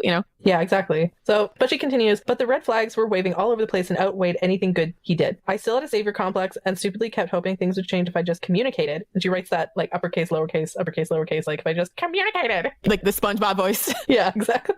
The SpongeBob mocking voice communicated. This was pre-FDS and I was scared and insecure of being alone still. Yeah, I can relate to that. We've been there. Yeah, we've been there. So, like I said, what society, it's not your fault, right? A lot of this is just bad messaging. Some things are your fault. We got. Not everything is not your fault. So he frequently flaked on dates and would disappear for days at a time without any explanation. Unless I sexted him, then he would respond quickly. Was that the part you're laughing at, Savannah? Wow. Why am I so driven by pussy? It's called testosterone. We have this poison coursing through our veins all the time. It's like they'll drop everything to respond to like a dude. That's like peak Cooperism, surely. That is a symptom of peak coomerism. No, but here's the thing, Savannah. What you have to understand about men is that, how's that peak coomerism? like, biologically, they literally are just like a penis, and then the rest of their body is just a life support system for that penis. Like, the whole reason why they exist. Mm. I said this on Twitter, and some people like loved it and hated it. The rest of you is just a penis life support system. I know Gail Dines, in our episode with Gail Dines, she was like, men are more than just life support systems for their penises. And I'm like, the way that they act like on their own kind of makes me think that that's exactly what they are. I love you, Gail Dines. Please don't hate me. Okay. Let's just say a lot of these guys are really not maximizing their like potential of their mind and their soul. They just go through life essentially as a life support system for their erect penis. Anyways. Yeah, that's why if you're, having problems with this stuff, you should transition to a woman. Yeah, unless I sexted him, then he would respond quickly. Like a stubborn ass, I pursued him more to get him to see I was worth his time. Oh, that's so sad. Okay, once he flaked because he apparently didn't do his laundry, and another time to deliver cash to his cousin's boyfriend's mom. Cousin's boy, what? Yeah. What? This guy What? sounds like a drug dealer, to be honest. I mean, I'm not even being funny, but like the disappearing for days at a time, sending massive amounts of cash, like hand delivering massive amounts of cash to random people. Who said He anything about constantly massive tried to get amounts me to of do cash? anal and wouldn't quit asking even when I told him no, trying to tell me it'll make you feel good, and even had an accidental slip once. Okay, so let me talk about that, because this has happened What? to me, and I honestly want this to be like categorized as sexual assault. It's not accidental. It's very hard to prove though, and it's one of those things where I feel like we need to start putting the fear of God into men for doing that. Yeah, call back to earlier in this episode when the guy got really mad about the whole false rape accusations thing. I mean, again, I'm saying it's not a false rape accusation if it's actually rape, but I do think we need to put the fear, like, what I like about the whole, don't be alone with a woman in case she falsely accuses you of rape, is that we need to put the fear of God into men, okay? We need to make them fear that there will be consequences for their actions. That was the point about that rant. Right now, men don't fear consequences for their behavior because they know Yes, they do. there aren't any. We need to be the ones to, even if we're not actually imposing consequences, we need to make them fear the possibility of consequences to deter that kind of behavior. Yeah, and it's such a horrible thing. Like, I mean, I don't necessarily recommend this, but to the point where like I want to threaten men and be like, if you put your hands on my neck or you try to accidentally stick your dick in my butt, I'm calling the cops. Like, straight up, because I feel like that's happened to me enough times where I'm like, they clearly don't understand this is extremely violating and assault. I actually have threatened to call the cops on men before, and they immediately back down, like majority of the time. Yeah, because you're threatening to call the cops. That'll work with a lot of things. Unless they're like white and rich, and then they'll just laugh in my face. But most of the rest of them, if they're not privileged in some way, they'll immediately back down. To be fair, I sort of went down like the more extreme route, but it did work. So I was meeting a guy. So I watched a lot of true crime with my dad, and then especially in American culture, like it's actually in a way like because you learn there's like 1,001 ways to kill somebody. So I was like, I was meeting this guy, and I like had a car at the time, and I was going to pick him up, like a pick me up, but anyway. And I said, if you try anything at all, I would actually bury your body so well, even the fucking birds wouldn't find them. Because he came to me, and there's loads of fields around where I So we're married now. live in the countryside. So I was like, I could easily just dispose of you. Then he actually said, like, I'm actually really scared of you. I was like, good. That's the point. So you won't try anything. My MO is Yeah, and how did that work out, Savannah? I think I'm actually just going to go ahead and say this in an episode because fucking psychotic. I think I'm going to stay anonymous for the foreseeable future. I just didn't want my murder MO to be like public in case I actually like did this. Just kidding. This is all for comedic purposes, and I would totally not do this. But like me and my friends and my sister basically have like a pact of like murdering each other's rapists. And so it's like moving forward, yeah, if any of us ever get sexually assaulted, the MO is we're going to sneak up on him, hit him in the back of the head, put him in the back of my truck, drive off to a Forest Service road, dump him on the side of the road, and wash our hands of him, and then that'll be that. But yeah, so I just wanted to... What part was the murdering part? Sound like you bopped him on the head, and then probably the three of you would not be able to get a lifeless, or not lifeless, but limp dude's body into the back of a truck. It's pretty high up. I would fucking pay for them to... But at what point did you murder him? You just knocked him unconscious, and then are dropping him off at like a park. Just say... But to make sure you don't leave any trace evidence. Yeah, should we bury him or burn him? Maybe start a forest fire to cover up the evidence? No, I'm kidding. No. I'm kidding. We'll take this conversation offline then if I'll give you ideas. Give you ideas. Yeah, we'll take it off. Because I think the forest fire might actually be the thing that they're motivated to find because of how much destruction forest fires cause. Yeah, it does. Yeah. So you actually don't want to do that. Yeah, I'm kidding. So I'll not do that. So like you don't want to do that. No, just yeah. I mean, there's lots of people who would go for long drives on the Forest Service roads at night. There's loads of unsolved murders up in the north in Canada. So yeah. Anyways, okay. Fed up, I randomly started poking at his butthole. And I can't say it. Bro, can you hold it together long enough to say it? Because I can't. Fed up, I started randomly poking at his butthole, and he would jump 2 feet high each time and screech at me to stop that. Do you know what that reminded me of? You know Tom and Jerry when like, Tom would get like poked in the butt and he'd jump and like do that scream. That's Tom got poked in the butt by Jerry? what it reminded me of. But again, sometimes you have to hold men's hand through the concept of having empathy for women, because like the man will stick his dick in your butthole and like expect you to just be fine with it, or just like they expect you to react like they do in porn, right? Where the woman's just like, oh my god, yay, that's so amazing, right? And women in real life are like, hey, what the fuck? Like, you know, yeah, jumping 2 feet high in the air. There's shit in there. So yeah, sometimes you need to put men through what they put women through in order for them to feel empathy for women. Yeah, I'm cool with this. You gonna learn him real good. Oh no. Oh my god. Ironically, he claimed to be a God-fearing Christian, Jesus Lord, who aspired to be a pastor. Are you surprised, Ro? Like, I don't know why you're acting shocked. No, I'm not surprised. A lot of pastors are creeps. They're just power-hungry creeps that, I mean, no disrespect to anyone in particular, but a lot of these guys are just running a cult, right? No, it's true. And they realize the type of guys who aspire to be a pastor, a small percentage of them are doing it because they genuinely want to help people. A middle percentage are Small percentage. God damn, that's cynical. doing it because they think it's a grift. And then the other ones are just cult leaders, right? Like they just realize like I can manipulate people to do whatever I want. They're sociopaths. And the number of affairs that happen in like the senior leadership of the church is ridiculous. Like, and it wouldn't be like a wham bam, thank you ma'am, like one off. These guys would be having an affair for like 10 years with like the choir master whilst getting up every day or every Sunday saying that adultery is a sin. Like, it's honestly so fucked up. Like, it's ridiculous. Like, we need to do like a whole episode on like the lies of the church, because honestly, I've seen some things in my day. Yeah, because they have this whole thing set up where they just go, whoop, busted. I'm sorry. And then they get forgiven and back. I agree. It's Back always at like it. there's always like one good pastor and then just a bunch of other people who I don't know how to describe them, but like they're there for very nefarious reasons that are sometimes hard to articulate, but you can kind of see in their behavior. So next, he was also terrified of periods and bragged that when one of his exes had her period, he refused to see her because he thought it was gross. Why would Oh, it sounds like you might be Jewish. he brag about Orthodox that? Jew over here. What is this, like Leviticus rules?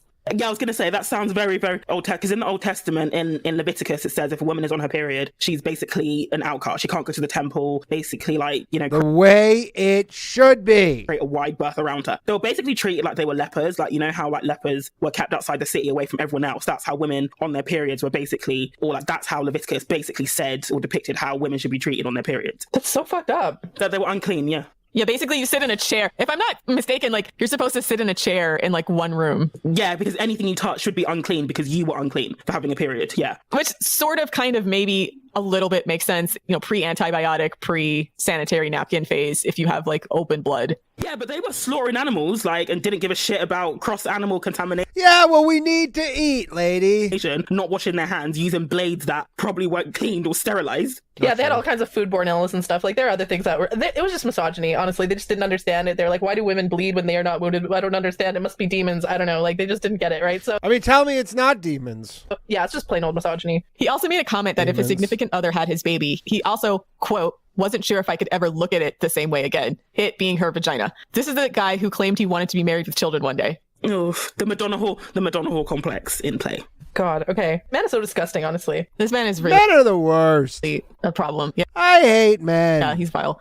Yeah. Whole man, call a whole man disposal service. Yes, dispose of the whole man. We were talking about Halloween once, and I told him I had a phobia of porcelain dolls. He immediately said he would decorate my apartment with porcelain dolls when I wasn't home one day. Oh, what a piece of shit. Can I just rant actually about men like, okay, men like this you need to categorically avoid. These guys are the most toxic, where if you say you don't like something and the man tries to do it more, sometimes I'll just do like a quick blood in the water test with some men where I say like, oh, I don't like being tickled or something. I just like really hate being tickled. If he immediately tries to start tickling me, that guy is a guy who enjoys violating boundaries. He's the same mentality as a rapist, honestly. Like if you say I don't want to have sex tonight and he immediately tries to have sex with you, like A guy who tickles is the same as a rapist, huh? fucking run. Like these guys are like sadists. They enjoy psychologically torturing women and forcing women to go through things they don't enjoy. Run. Like they're actively toxic. God, I hate men like that. This is what we call a habitual line stepper. Like a pathological line stepper. Yeah. They don't get better. They get like exponentially worse. Yeah. They get worse. He would also talk to my Alexa and tell her to put stupid things in my wish list, like butt plugs and dildos, Oh my God. That's kind of funny. God-fearing Christian man, ladies. and would laugh hysterically when I got annoyed at him. The worst thing about this is like I check my Amazon at work and stuff like that. And if somebody was putting that into my browser history, that would just make me look bad. So he would also joke around Well, why do you check your Amazon at work? You're working. You're not shopping, beat. and put unicorn porn on my computer and would sometimes make horse noises What the fuck's unicorn porn? during sex. What the hell? Some of these roasted Scrotes, it's like, oh, this guy's horrible, this guy's abusive. But some of these, it's like, really, why are you putting up with, like, it's almost like an L for the woman that you ever put up with this. It's like, Oh, wow. come Nice on. little realization there, lady. I've been saying this for fucking 6 months. I think what happens is you can never predict how low and depraved men go. And it's the frog in water theory. So I bet like she's just kind of watching this happen like a deer in headlights and being like, well, surely it can't get worse than this. Surely he understands this is terrible. Yeah, I kind of see how this happens. Here's the thing with men is you have to nip this shit in the bud early. Like, and I've learned this working with men, like the first sign of disrespect, you need to come down on them hard, put the fear of God in them, teach them that there will be consequences and that they will suffer if they fuck with you the first time. Because if you try to let things slide the first few times, that's when they go like, oh, like Lilith, she's a cool girl. She can put up with whatever, right? And then Lilith's so cool. And it escalates. Like, I'm dead serious. You need to put the fear of God in these men and teach them there will be consequences the first sign of disrespect. I can see what Ro is saying though, in that it's just a gradual escalation. He didn't begin doing this like, putting all this crap into our Amazon wish list like early on. Like, they know what they're doing. It's a it's almost like a gradual progression, like you said, of disrespect. But like Rose said, you just don't see it coming. And then before you know it, you're in so deep. And then you have things like the sunk cost fallacy, and you see the little bits of when they're nice to you, and it's just it's an awful situation to be in. And when you can remove yourself and like talk about it as eloquently as she's currently doing, that's when you see how absurd it is. But in the moment, it just like, okay, well, on to the next one. I'll talk to him and it'll be all right. On to the next event. Do you know what I mean? Yeah. This came out of nowhere. I may have mentioned offhand once that I thought horses were beautiful, but that's about it. Well, he's a porn sick Coomer Scrote, so everything is sexualized. Coomer Scrote. Oh, this guy is so weird. And also, why would you? If she mentions it offhand, like she likes horses, why would you then go and do something to do with horses? That's fucked up. Like, I don't get what he's getting out of this. This guy has obvious like psycho. Shout out to some dude. Big up my tickle survivors in chat, man. Yeah, dude. It's tough when you're a tickle survivor. Logical sadistic tendencies. Like, when a man actively enjoys like making you uncomfortable or like ruining things that you enjoy, or if he finds out you don't like something and he does that more, a sadist. Like, that guy's evil. Like, run. Okay. Later in the relationship, he admitted to dating an 18-year-old when he was in his mid-30s and complained that she acted like a kid. ... Like, what did you expect, bro? I think that's actually this guy fucking for real. A fair reaction. Like, I've known other men who are in their early 30s and they're talking to 17-year-olds complain to me that she's so immature and stupid. And I'm just like, she's 17. And I'm not saying that all 17-year-olds are immature and stupid, but like, you're at completely different developmental ages. Like, why are you talking to somebody who's half your age? Well, they go after these girls because they like how vulnerable they are. Yeah, I would never date anybody who dates teenagers. I mean, realistically, women that young just don't know better unless they had good people in their life to get this guy out of their space as quickly as possible. So truthfully, it's just him trying to pick off who are likely to be vulnerable or naive. Yeah, massive red flag, anybody in their 30s dating a teenager. It's like, period, end of story. Okay, also had some strange family dynamics. His mom didn't like that I held, quote, Asian beliefs, even though I am Asian. Just because I had an Asian I don't know why that's so funny. Asian, I don't care for your Asian beliefs. decal on my car. Okay. Yeah, another red flag. Oh, so his family's racist. Strange family dynamics. His mom didn't like that I held, quote, Asian beliefs, even though I am Asian, just because I had an Asian dragon decal on my car. I had to rewind to hear what the dragon. Yeah. Okay. Yeah, another red flag. Oh, so his family's racist. That's great. He invited his cousin and her boyfriend on a weekend trip with us. The whole time his cousin was trying to get him alone and kept speaking in Spanish to him, knowing full well that her boyfriend and I did not speak it. Not sure what that was about, but at least he had the sense to answer in English. We went to Montreal and he would purposely do a really horrible mocking French accent to all the locals and workers. Or just like... All right, well, that's funny. That's just funny. Sensitive, I guess, or just rude. I maybe just say, like, I don't like Asian beliefs. Like, what? What does that even mean? And it's based on a dragon... like decal, is it decal or decal? I don't know how to pronounce that word. I have no idea what a decal is. That might be the Canadian pronunciation. Yeah. Or should I say the Canadian pronunciation? Yeah, I think they just sound like really stupid, honestly. Like I said, the apple doesn't fall far from the tree. His mom's like a little bit strange, and he definitely takes after her in terms of weirdness. He was always strangely broke, even though he claimed he made 6 figures, had a roommate to offset 50% of his living expenses, and did Uber part-time. So he's a failed drug dealer. Yeah, this is the failed drug dealer lifestyle. I later learned that all those nice museums and events he took me to on the initial few dates he had coupons for. Oh, no. Hey, don't shit on coupons. I mean, there's nothing wrong with coupon dates, like, once you're in a relationship, but, like, early in the phases of dating, it's, like, really... I also caught him talking... I mean, that's why he did them in secret. ...to other women, and he never did uninstall his dating apps, even though he lied about it, trying to say those were his family members whose numbers he hadn't saved. Men will just lie the craziest lies. Like, girls, like, this is why you need to challenge men on this shit. I had a guy try to pull this on me. This is a few years ago when I was still using Tinder, and I was, like, dating a guy, and he's like, oh, it was after he wanted to be exclusive. And then I caught him using Tinder still. And then he was like, oh, I just have some friends on Tinder.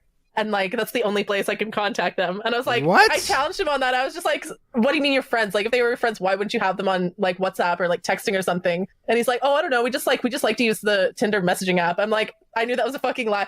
And I was like, okay, so we're not exclusive. That's horseshit. Then, right? Like you're dating, I'm dating.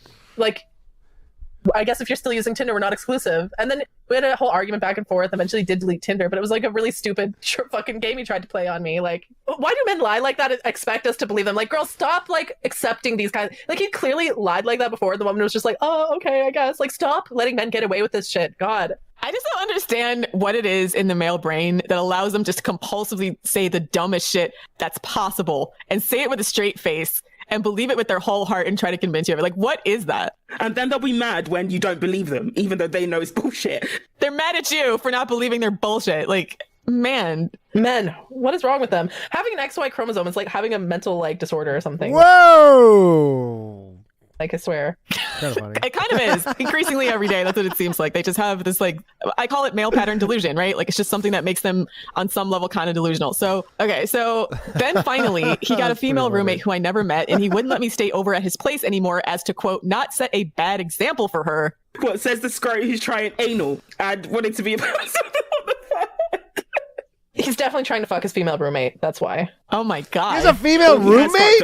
Or he has fucked her. He's cheating. Then I also found a photo of a porn star with a message personalized for him. And he tried to say it was because his boss went to a porn convention and had that signed for him. Okay. Oh, fuck off. This man. This guy's such a liar.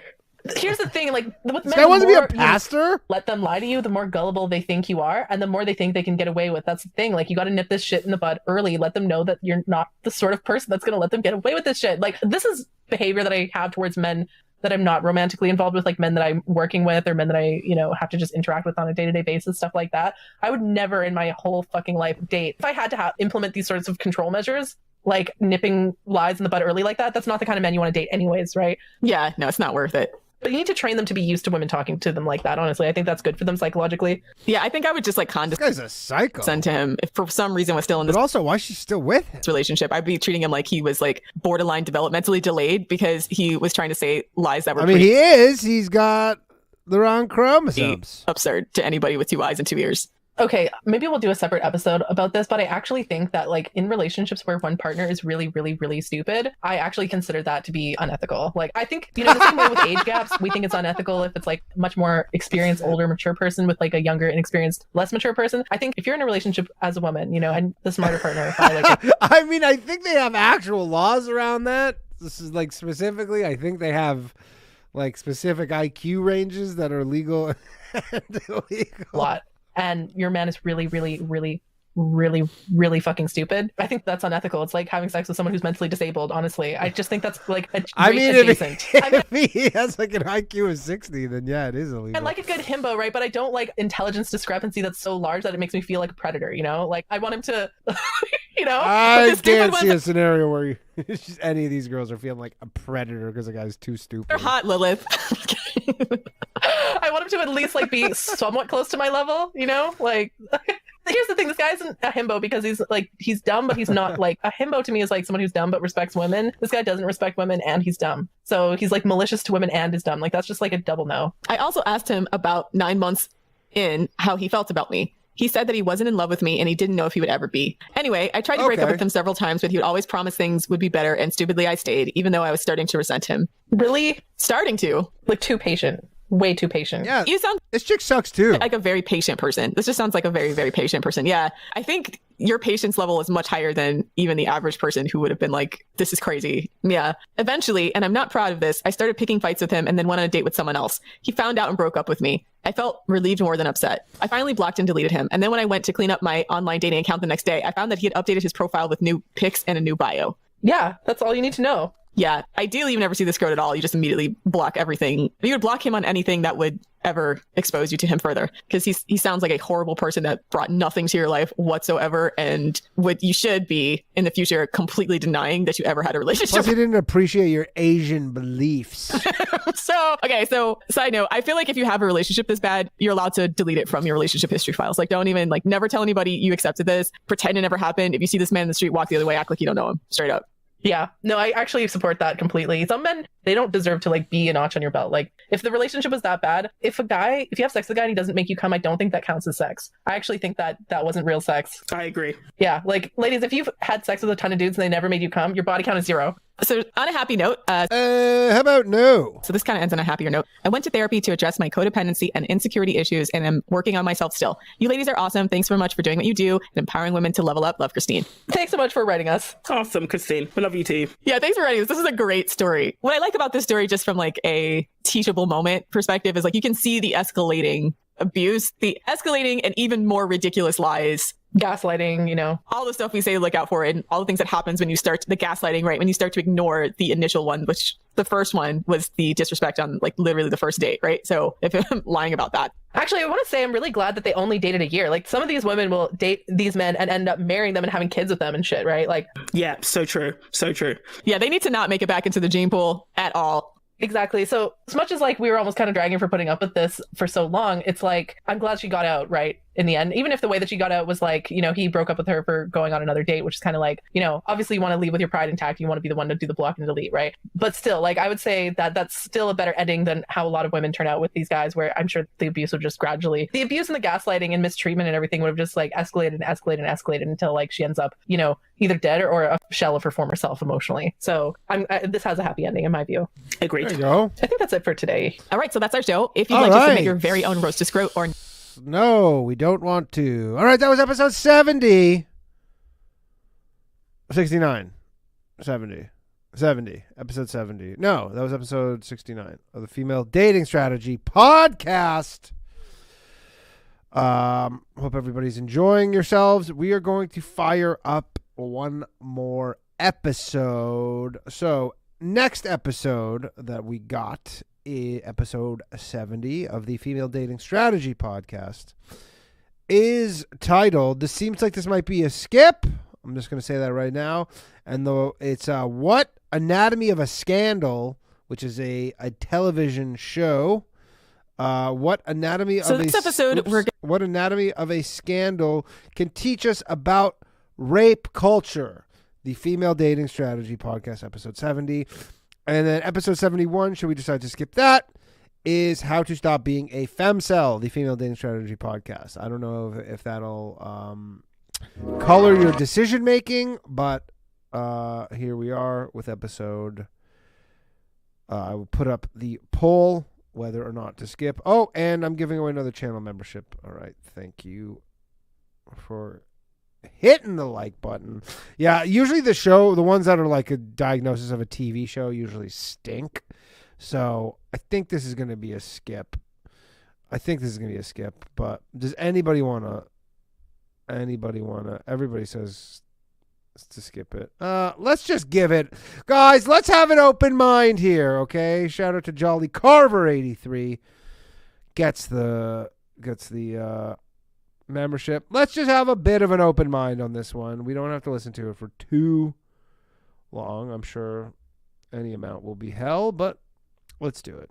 We're going to talk about the Netflix show Anatomy of a Scandal, which we think has a lot of good themes about rape culture and the way that it's portrayed in the media, as well as the complicated emotions that everyone feels when a woman who is accusing a man of rape is not a perfect victim or morally compromised in some way, as well as a lot of the red flags and entitlement that comes from men who feel that they are entitled to women, which I think this show portrays really well. We'll get into a brief discussion and summary. By the way, the funniest thing ever was I still can't get over that it should be illegal to have sex with them. It's too dumb. Of what the but like legally not do show's about. And then in the latter half of the episode, we discuss the complicated topics around rape culture and what might be considered gray rape, where rape when you're already in a relationship with someone. So stay tuned for that. As always, check out our Patreon, patreon.com/the Female Dating Strategy. Oh. I've been previewing this. Like, did I? Oh, I was like, why is it so slow? What's up, queens? Welcome to the Female Dating Strategy Podcast, the meanest female-only podcast on the internet. I'm Ro. I'm Savannah. And I'm Lilith. And today we're going to talk about Anatomy of a Scandal, finally. Anatomy of a Scandal. Which you previewed a few weeks ago. I've been previewing this. Like, did I preview this in like the Brexit episode like months ago, right? I've been wanting to talk about this for a while, but Savannah was gone, and I'm so glad Savannah's back. So Savannah, first of all, as someone from the UK, what did you think of this? What did you think of this TV show? So people are complaining it's too Americanized. Like, did you get that sense?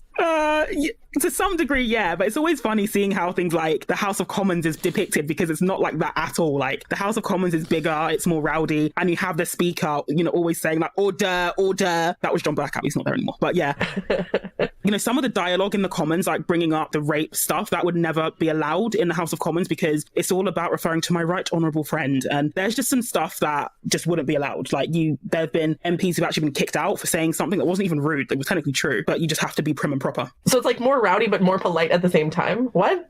Yeah, like it's really, really weird.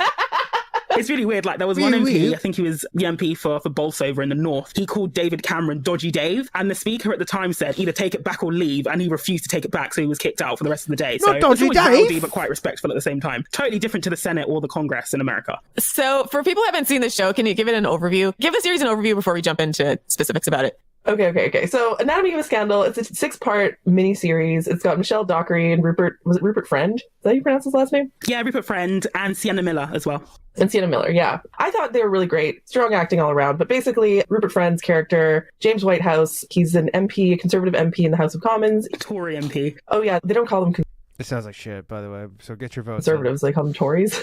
The Tories, yeah. So he's a Tory, but he's not like other Tories, guys. He's a progressive Tory. He's one of the good guys, okay? At least that's how the show sets him up at first. And then, yeah, so he has an affair. He's married with kids, but he has an affair with one of his coworkers, like a researcher or something, someone that he works with. Shit, what's her name? I can't remember. Olivia Litton, which, by the way, is absolutely not allowed. It's against the codes. Like, what, having an affair? No, having an affair with the member of your staff is absolutely not allowed as an MP. I'm sure it happens. Yeah, no shit. It still happens. All the time. Obviously, it's the rules. It does. Oh my god, a politician breaking the rules? Savannah. But it's just not allowed. They just have risky sex. Yeah, so he has an affair. The show hinges on, there's an incident in the elevator where they have sex. She says it was rape after they break up. So he breaks up with her. Then they have sex in an elevator. She argues it was not consensual. That was rape. He says it was just like a heat of the moment, like passionate, blah, blah, blah kind of thing. And then there's some stuff that happened in history, with, how do I explain what happened with the school? Like, what the fuck was with that school, Savannah? Like, what the fuck is with your school system? Yeah, so basically, I'll just rewind. So James Whitehouse was having an affair with Olivia Litton. She then accuses him of rape. And basically the whole series is hinged on this trial. Now, it's really quite cool how they do it. So they do flashbacks to when James and his wife, I've forgotten her name, I think it was Sophie, when they were all in Oxford. Yeah, Sienna Miller's character is called Sophie and she's married to James Whitehouse. And so they do a flashback to when they were all at Oxford. Now, James and the Prime Minister, I think he's called Tom in the series, they were I think he's called Tom. both in a clique or like a fraternity, as you would say in the US, called the Libertines. Great name, by the way. And what's interesting about the Libertines is that, but it's actually based on a real life, like elitist, pompous piece of shit club called the Bullingdon Club. And if you search online for Boris Johnson, David Cameron, George Osborne, all our top politicians, they were all once part of this Bullingdon Club. Now, what it is this ultra wealthy, like super elite club at Oxford that basically they go around to hotels, to restaurants, and they just smash shit. They are very, very obnoxious. They've been banned from so many different places. And the reason is they'll basically go into a restaurant, they will wreak havoc and they'll pay for the damages in cash because they're all rich men or they're all like rich kids. The uniform alone for the Bullingdon Club is like $3,500. So even to just like wear the uniform, that will cost you like $3,500. And it's an all male club as well. And all of them are from private schools such as Harrow, St. Paul's or Winchester. So, and that's what the Libertines was based on. And in the series, you see the Libertines and James and Tom when they were students engaging in really, really bullish, shitty behavior. And so there is a particular incident where Tom, who is the present day prime minister, he supplies another member of the Libertines with heroin and that member ends up falling to his death. And Tom and James basically run away from the scene and cover it up basically in the flashback. In another flashback as well, we see James essentially raping a student that named Holly on her way back from a party. He basically rapes her and whispers in her ear, "You're such a prick tease." And she was a virgin at the time. And what's interesting, and so the twist is that the barrister who is prosecuting James for the rape of Olivia Litton is actually the student he raped at Oxford named Holly. But it's not known who she is until towards the end of the series, because if it came out that she was connected with the defendant or she knew him in any way, then she would be disbarred and she wouldn't have been allowed to take the case. But she took it anyway, knowing that he was her rapist. And so the series moves on. We see the flashbacks. We see how initially when James is accused of rape, Tom, who's the prime minister, basically stands by him publicly, despite being told... Okay, once we get to 100 votes, there's 31 more votes and then we'll decide. So vote if you want to skip this or not.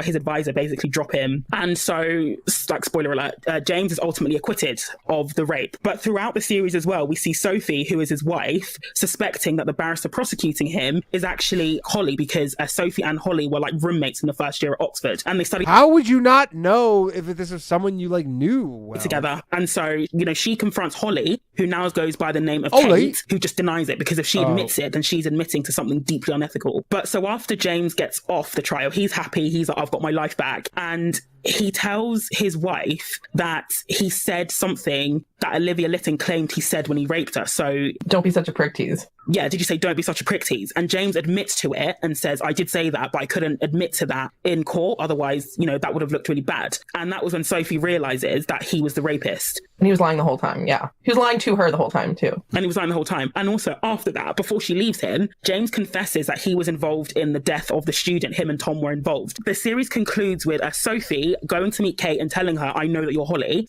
Kate doesn't deny it at this point, but then Sophie tells Kate that I've basically gone to the press and exposed the Prime Minister and my husband for being this is a lot to listen involved in the death of that student, and that's going to bring down Her Majesty's government. And that's how the series ends.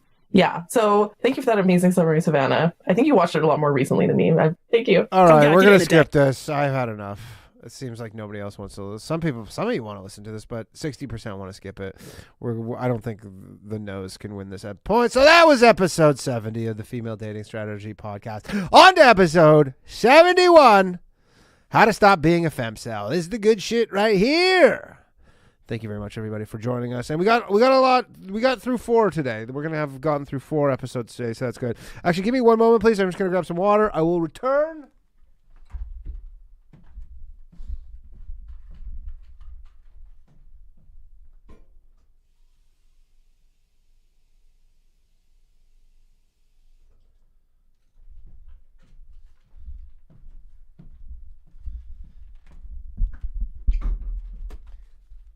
And we're back. Okay, episode 71 of the Female Dating Strategy Podcast. How to Stop Being a Femcel.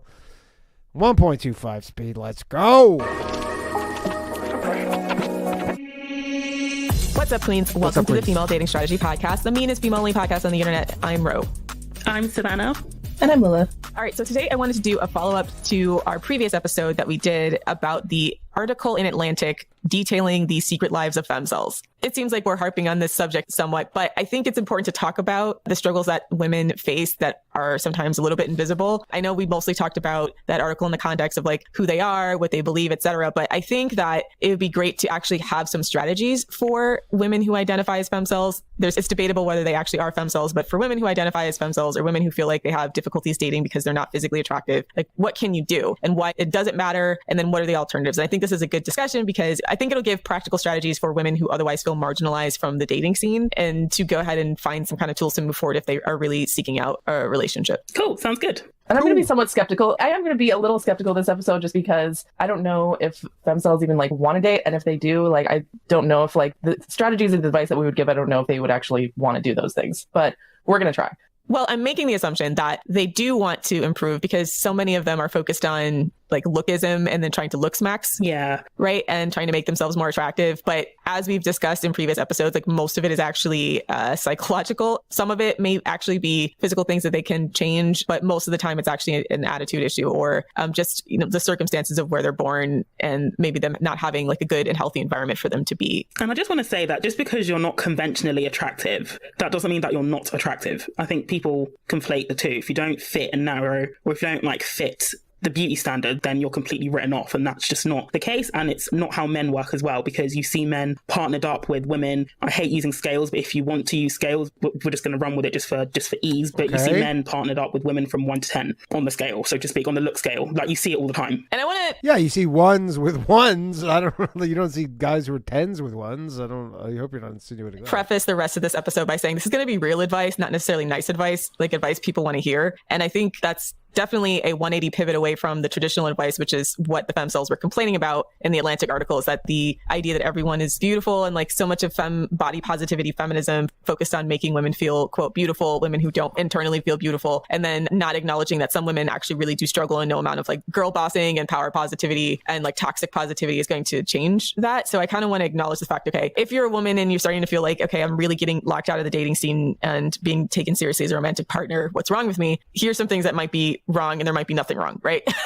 Yeah, I think there might be nothing wrong. I'm going to go ahead and say there's not nothing wrong. Do an episode on the body positivity movement, because I have a lot to say about that. Yeah, that's a controversial one. That may be bonus content or remain. It's not controversial to me. I think it's bollocks, but I will we'll go into that. No, the stuff that I want to say about body positivity is controversial. Oh, okay, yeah. Oh, fair. You're welcome to say all that stuff over here. We're all very receptive to that kind of stuff. An episode on that's coming. I offend everyone on all sides. So I want to start off by splitting the femcells, or the self-identified femcells, into two groups, which are fake femcells, women who aren't really femcells, who are average or even above average looking, but have some kind of issue, versus the women who like will legitimately have struggles because they have some kind of a serious deformity, etc. Because those are actually two different groups. And like we discussed in the last episode, we talked about with femcells. People using the word femcell to mean anything nowadays. Like they'll be like, oh, exactly. I'm a femcell because I have a messy rumor. I'm just like incel. Femcell because I listen to like Marina or Melanie Martinez or some shit like that, you know? Like, that's fake femcell shit. Or that's there's femcell music? Femcell culture, or like femcell memes, or like memeified femcell culture. But they're not real femcells, in my opinion, anyways. Right. Or like we even said, a lot of them would post their selfies and they would look fine, if not great. And so it seems like it was majority of them had some kind of alternative issue. Body dysmorphia? Yeah, body dysmorphia, or just alternative social issue that wasn't actually their looks that was perhaps causing them. Again, if they look fine or great, as you say, and then they're like still can't get a guy, which is, I guess, what the whole femcell thing is, then again, you just, I know you're told to shoot for the stars, but stop shooting for the stars. To be singled out, to be bullied, and or, you know, just feeling less than their best. So just like incels, when you look at the femcell demographic, it's mostly young women. So you're talking about women who are in their teens and early 20s who are going through, for the most part, some kind of awkward phase, are just not yet like secure in their body because they're still growing, etc. And a lot of them are bullied. So a lot of the women who are self-identified femcells, like the Atlantic article discusses, they were singled out among their peers to say like, oh, this person's ugly or this person's undesirable in our social group. So we wanted to talk about like why sometimes women like that end up femcells and like what could be realistically done, especially if you're a teenager and you're in high school. And after that, if after you graduate, like what you can do to put yourself in a place where you'll be able to rebuild your self-esteem and learn to like yourself. So one of the first things that comes to mind, and I'm going to do this in like a numbered order. One of the first things that comes to mind when we talk about femcells is poor grooming. And like, just like Lilith said, it's become a meme where a lot of them, like they have dirty rooms, they don't take care of themselves, etc. You're not ugly, you're just dirty. Yeah, exactly. And that seems mean, but once again, this is going to be the real advice and not the nice advice. But a lot of them, when you look at them, it just seems like some chicks are slobs. Like it's a case of like their grooming standards are below their peers, which is causing them to be singled out unfairly. They're not uglier than their peers. Their grooming standards are below their peers in some kind of material way. And sometimes it's not their fault, right? Sometimes it's just a matter of like they're poor. You know, if you're poor, you might not be ugly, you might just be poor, meaning like you can't afford like nicer clothes, you can't afford makeup, etc., things to make yourself look nice in comparison to some of your peers. So that's one of those times where you have to just have some kind of awareness to know that like people are shitty and people are jerks, and you're not actually a femcell, you're not actually ugly. You just, for whatever reason, are being singled out because your grooming standards are below that of your peers. Yeah, and to be fair, like it gets a little complicated, I find, with like radical feminism and stuff, because, you know, things like shaving your legs. You know, a lot of girls, for example, will get like bullied for having hairy legs or something like that, right? You know, the rad fem discourse, I guess, is like, don't shave your legs because it's a patriarchal expectation, and you know, you're oppressing women by shaving your legs and stuff. And honestly, if you don't want to get bullied for having hairy legs, just shave your legs or cover your legs. I know it's like harsh, but or just like, I mean, you're making a statement when you're not shaving your legs and then just kind of wearing shorts and shit. Like, that is a statement you're making. I can't, like, I don't know. I guess they're worried about what the women are going to say, but like guys have pretty clear preferences on that stuff. Not only that, but it's like, it's not even so much as the hairy leg, like the one who doesn't shave, but it's the type of person who doesn't shave their legs that's more of an issue than the actual hair on the legs themselves. Except that you're going to get bullied. I don't know what else to say. It's like, it makes me wonder, like, how much of this, like, rad femme, like, you know, anti-beauty standard stuff is actually just, like, hope for women who either don't want to do those grooming things or, like, they feel like they're so ugly that even if they did do the grooming things, there'd be, like, no point. And then it's like, you know, for me to participate in grooming would be to participate in my own oppression. I'm gilding my own cage kind of thing, right? I don't know. I kind of just roll my eyes at people like that. I'm like, if you don't want to do those things, then don't. But, like, you know, it probably would make your life better if you did do them, unfortunately. That's just the reality. Yeah. And I talked about this in the Discord, but this is a particular area of like sensitivity for me because of the fact that my parents were really, really heavily religious. So they like didn't want me to like shave and didn't want me to wear makeup, etc. Even my hairstyle was really, really controversial because I thought some hairstyles would look too adult for my age, etc. But like the reality of that is it was worth the fight I had with my parents. And then eventually me getting a job and just getting money and sneaking around and like buying all my grooming stuff myself because of the fact that like in high school, if you are significantly less groomed than your peers, you'll stand out. Yeah. And that can cause you to be bullied. So if it's like an issue with your parents because they're like weirdly controlling, and this happens a lot to girls especially, they're really controlling over your looks, it's worth actually fighting for. I hate to say it. Yeah. Yeah. I really relate to that actually because like for different reasons, like yours was for more religious reasons, but my mom was just a narcissist and she made me ugly on purpose just because she didn't want me to outshine her or whatever. So like growing up as a no fucking way. child, Your like, mom was making you ugly on purpose? never bought me like, you know, we had money. Like she could have put me in like nice clothes, but she chose to put me in like hand-me-downs, like sweatpants and like baggy t-shirts and stuff, anything to like hide my body. I looked like under the age of like 12, I was like so ugly, just honestly. And then I started like babysitting, getting my own money. Like for me, like grooming myself, putting in hair extensions, dressing more fashionably and stuff like that, that was an act of rebellion against my parents, right? Like from my starting point. To me, that was an act of rebellion, right? And so some of these women who harp on the beauty standard stuff, they honestly kind of remind me of my mom, like just make yourself ugly so that I feel better about myself, like kind of thing, right? So like it is unfortunate that people bully you for being less attractive. But for me, I just, you know, I would say just do the cost benefit analysis. And if you think it's going to be worth it for you, then why not? It looks like the femcells have acknowledged some of that because they have like these looks maxing manuals. And Gen Z, you have it kind of lucky because you have just like a lot of tutorials online, right? You have the internet and there's just like a million. My makeup when I was a teenager was so ugly. Right, exactly. Like I had to like read books about makeup before the internet. Exactly. Back in our day, we had to figure it out the hard way, which was like trial and error and just like looking stupid a few days. Like every time you would try some new style versus like now where you can go online and you can see there's so many beauty gurus now. So you just have to find someone who looks kind of like you and then follow exactly what they're doing. Yeah, find a beauty guru who has a similar appearance as you and then like get some tips and tricks, right? Don't imitate them exactly because that's also fucking weird. Like we said in the previous femcell episode as well, a lot of women who are considered beautiful are actually average women who just put in a lot of work in their grooming because grooming is also like a class signifier. Mm-hmm. Yeah, definitely. Sometimes has less to do with what you look like and more to do with like the effort you put behind your looks as well as like the kinds of designers you can afford. And it's part of the reason why, even though we have things like... I mean, it obviously helps, but again, like, if you're super hot and you do none of this shit, you'll be totally fine. Instagram and, you know, Pinterest and you... But yeah, again, obviously it doesn't hurt when you literally paint your faces, ladies. Have that representation, but it also gives people, I think, a very, very warped idea of what's attainable for most women. Because a lot of these Instagram people, they're very, very good at, you know, showing off the clothes that they're wearing. But what you don't see is just like Rose said, the amount of, for example, like effort and the amount of money that goes into them looking a particular way. So this is why I'd always say to women, don't feel bad if you can't essentially match up to that, because it takes a lot of effort, even if the person is, I want to say, for example... I mean, you might not be into that. Some girls are like literally want to spend fucking 4 hours a day and, you know, not have hobbies and shit because that's what they want to spend their time on. And you might be like, I don't care about that. Like plus size, we often, you know, correlate that with people that don't make any effort. But even plus size models, they have to put in a lot of effort to maintain the way they look and to look a certain way. Yeah. So you don't I guess. have to be like the most fashion forward of all your peers, but the goal is to just not be noticeably significantly less groomed than your peers are. I want to say it's okay to be average. That's actually the other thing is like too many people right now, we're striving for exceptionalism. You know, we look at beauty on Instagram, we're trying to be like a 10 out of 10. I think that is unachievable for most people. It's okay to aim for 6. Right.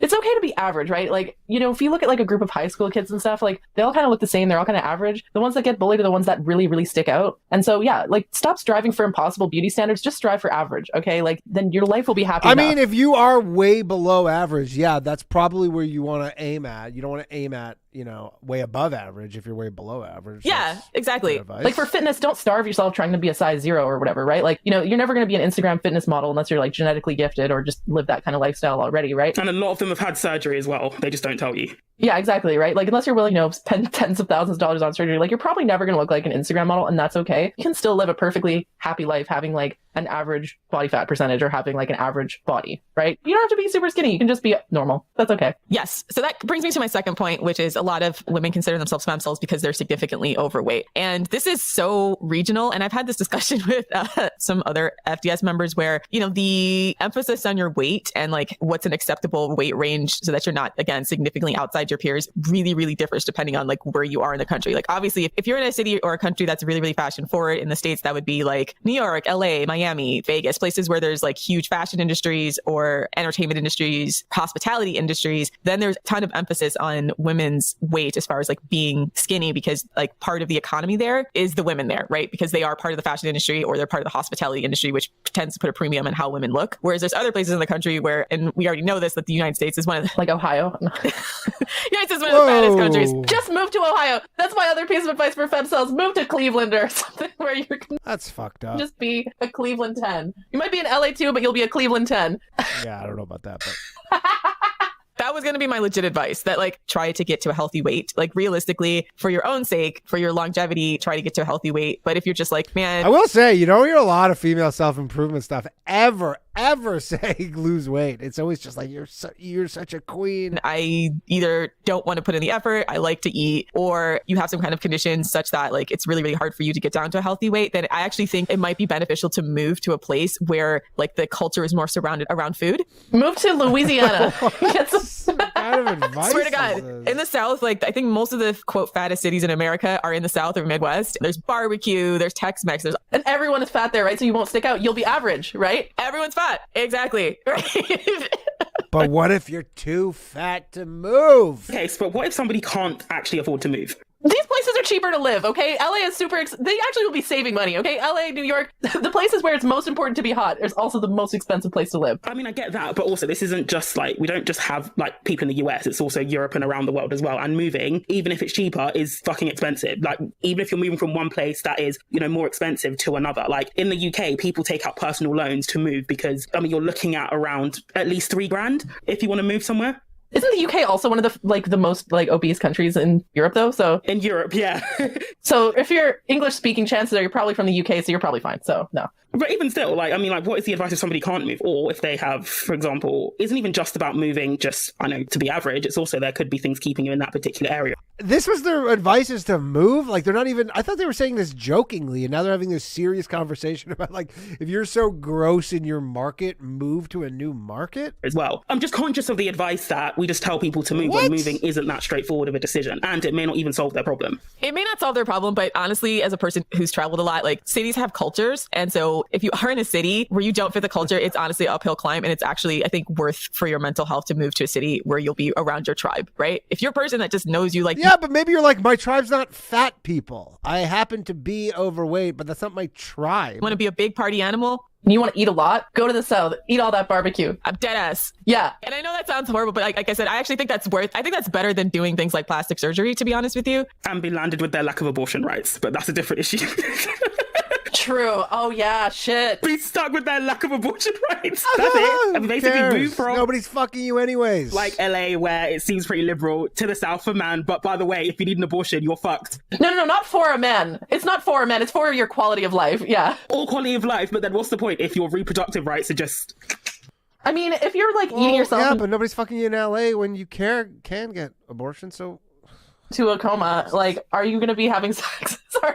I mean, that's pretty far though. Like, when you talk about eating yourself into a coma, you're talking about like 600-pound life. I'm talking about the people, I assume you're talking about the people that are maybe chubby, overweight, like not necessarily like by 600-pound life. Are there blue states that have a good food culture? Let me Google this. Fattest cities in America. Enter. Yeah, I'm just conscious of the advice that we're giving, like just move to a red state. But If that is the worst fucking advice if I've their ever rights are going to be heard. worse off, then we shouldn't really be encouraging Because to they're that. Maybe you can move to a abortion purple state then. Yeah, move to a purple state. Like, I don't know what purple state is. it's usually a politically diverse state. Oh, okay. Yeah, the most obese cities are all in the South. So Callan, Texas, Memphis, Tennessee, Knoxville, Tennessee, Mobile, Alabama, Jackson, Mississippi. So they're shit out of luck, basically.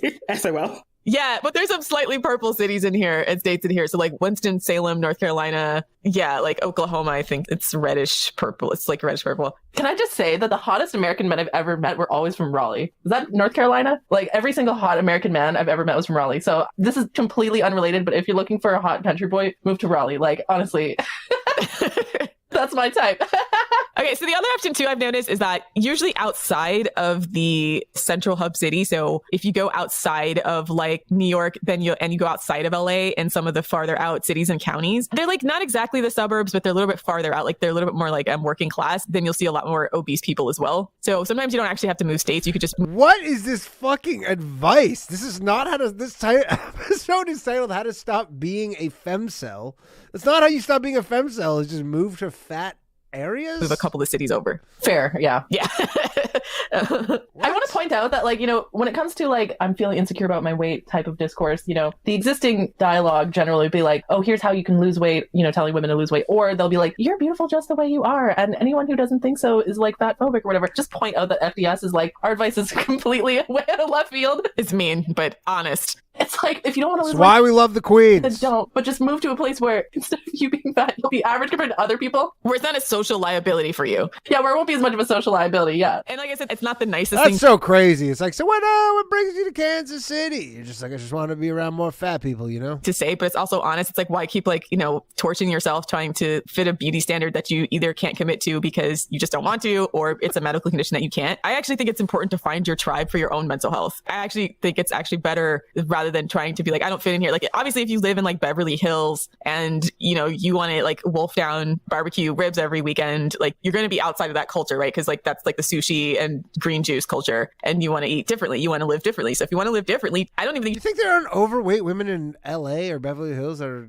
getting all sorts of dick. You should feel bad about it. I think you should just go into a place that makes you feel good. Embrace, this is the lifestyle that I want to live. Yeah. Just own that shit, right? I feel like that's way healthier than like the fitness culture and like lying to yourself. Yeah, it's healthier than lying to yourself, and it's healthier than expecting other people to lie to you. That's the other thing about like the forced body positivity or like obligate body positivity stuff. Like, I don't know. It's like, just embrace your body the way it is. You don't want to lose weight. I will say, like, yeah, losing weight is really hard, and a lot of people just don't want to do that. And that's fine. Like, that's okay. Like, we all have different priorities, right? And as someone from the Midwest, you can have a great quality of life and be very, very obese. Yeah. In a lot of cities. So I actually also want to say, again, in terms of like reframing like standards for what is like a healthy body and stuff, like I want to say, in my personal opinion, the ideal female body, again, my personal opinion, if you don't fit this, don't get offended. I'm not actually calling you ugly. In my personal opinion, the best or a most ideal female body is between 30 to 35% body fat, which is a little on the higher spectrum, actually. Like, and then as much muscle as like you can reasonably achieve without steroids. That's what I think is, in terms of health,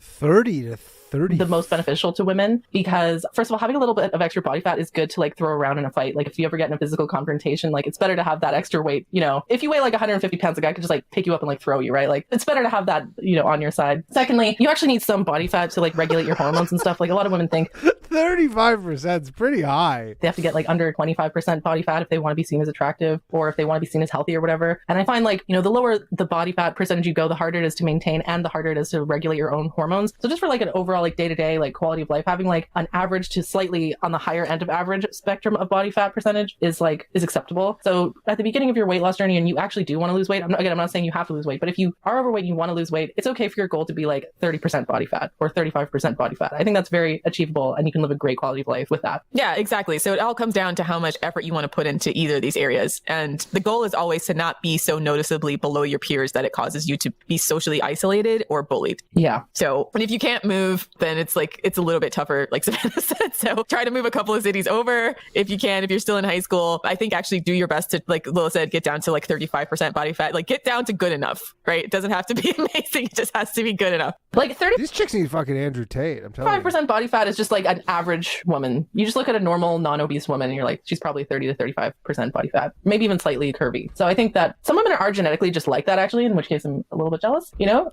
Yeah, if you live in a house where, you know, it's very difficult to eat healthy because your family eats unhealthy, just like the poor grooming situation, like this is a time where it's actually worth investing in your health and trying to eat healthier, meaning like spending your own money on like healthier foods. Mm-hmm. If you can get a job, etc. We're mostly talking about high school because this is like the time when you're starting to socially transition and where these types of things kind of matter. Junior high is just sort of a crapshoot. That's like the age. Who the fuck is a femcel in high school? Femcells are also is like teenage and like young 20s generally. What? I find women over the age of 25, they're not femcells anymore. They just don't give a shit. Like, Yeah, they find their lane. yeah, they figure it out. But we're talking about like, women under 20. I assumed we were talking about women in their like 40s and stuff. Generally is the femcell demographic. This is advice for women in high school?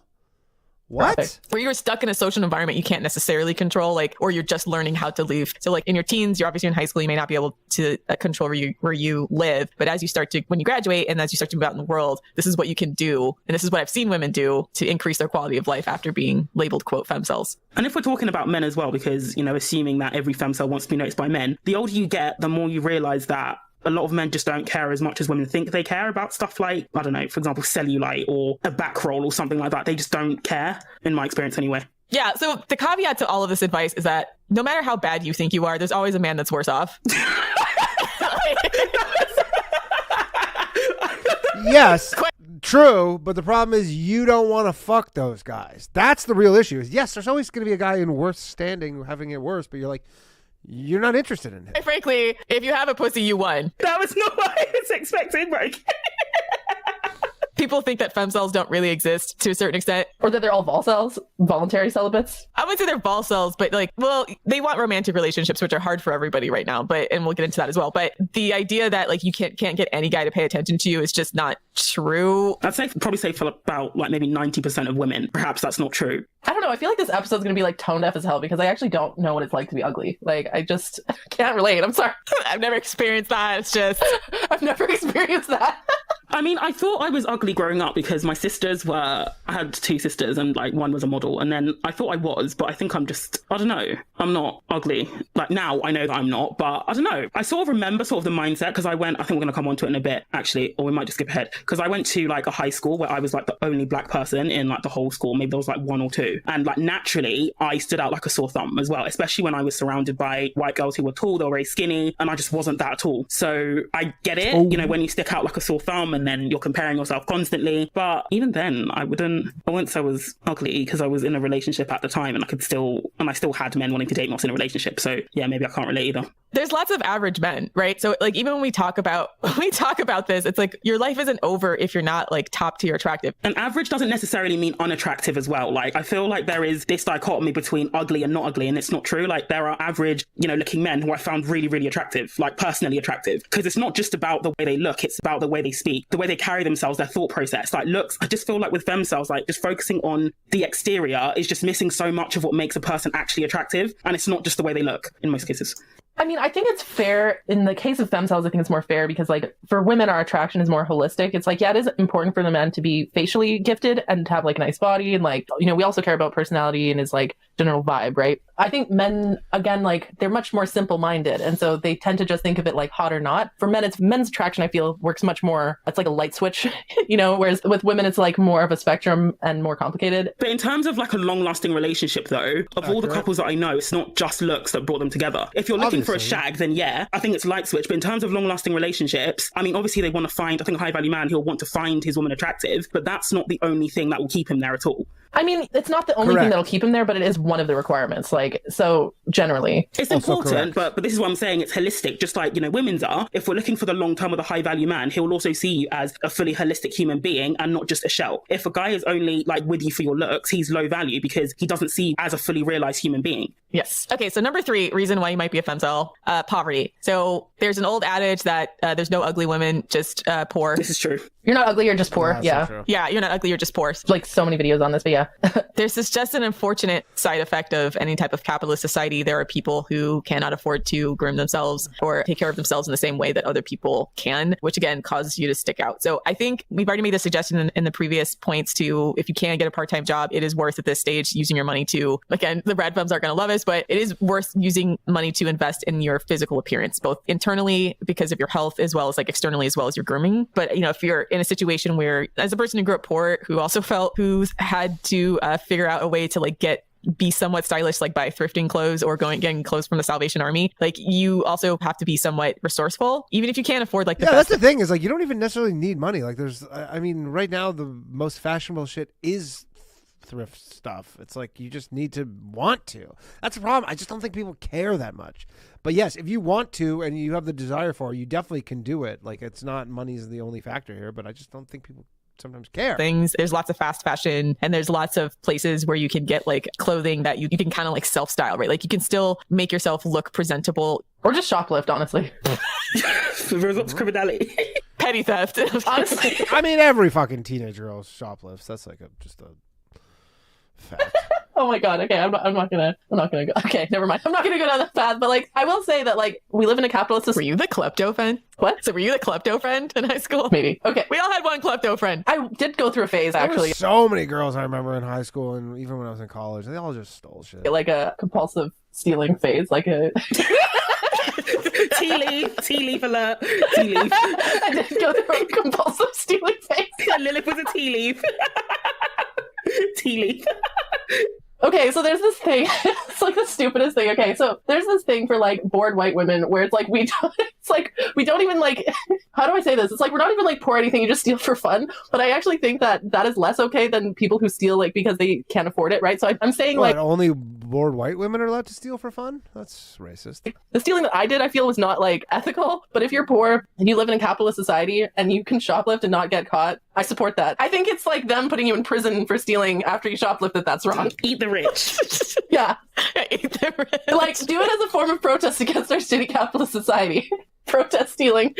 I mean, all these chicks participate in said capitalist society, though. Like, they're not like fucking anarchists or communists or whatever. Like, they all like work normal jobs. Say though, if you are a woman, if there is like one piece of advice I'd say is non-negotiable in terms of improving the way that you look, is get a proper fitting bra. Like 90% of women are in the wrong bra size, and it will honestly transform the way that you look. It makes your posture bad too. It makes it bad, and also your clothes won't fit the way they should if your bra is shit. So I would honestly recommend getting professionally measured and doing it that way. Don't buy bras in shops off the rack because they often don't fit the way they should, and they're very, very generic sizing. Even if you buy 2 or 3 that fit really, really well, you can make them last a long time. And that'll be my biggest, especially if you are busty, it's like non-negotiable that you have a bra that fits you well. Because even in high school, I remember when the boys would always notice if a girl's bra didn't fit properly because you'd have like the quadra boot and it'll be like visibly too small. So yeah, definitely invest in a good quality bra and bras. a good point that was brought up by one of our Discord members is that putting in this effort when you're young is actually worth it.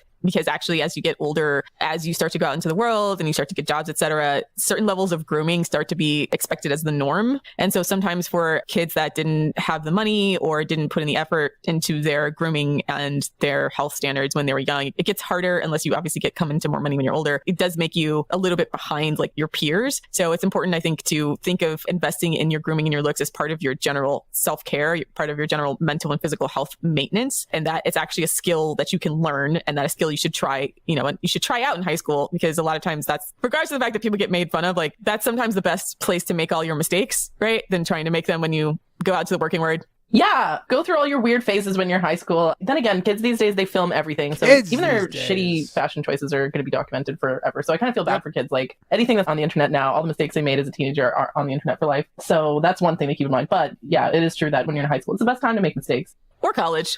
Okay, so the next couple of points are more social issues that we're going to talk about that may make you a femcel. So like Savannah touched on a little bit earlier, if you are a racial minority in an area that's like predominantly white, or even just in general, like let's be real.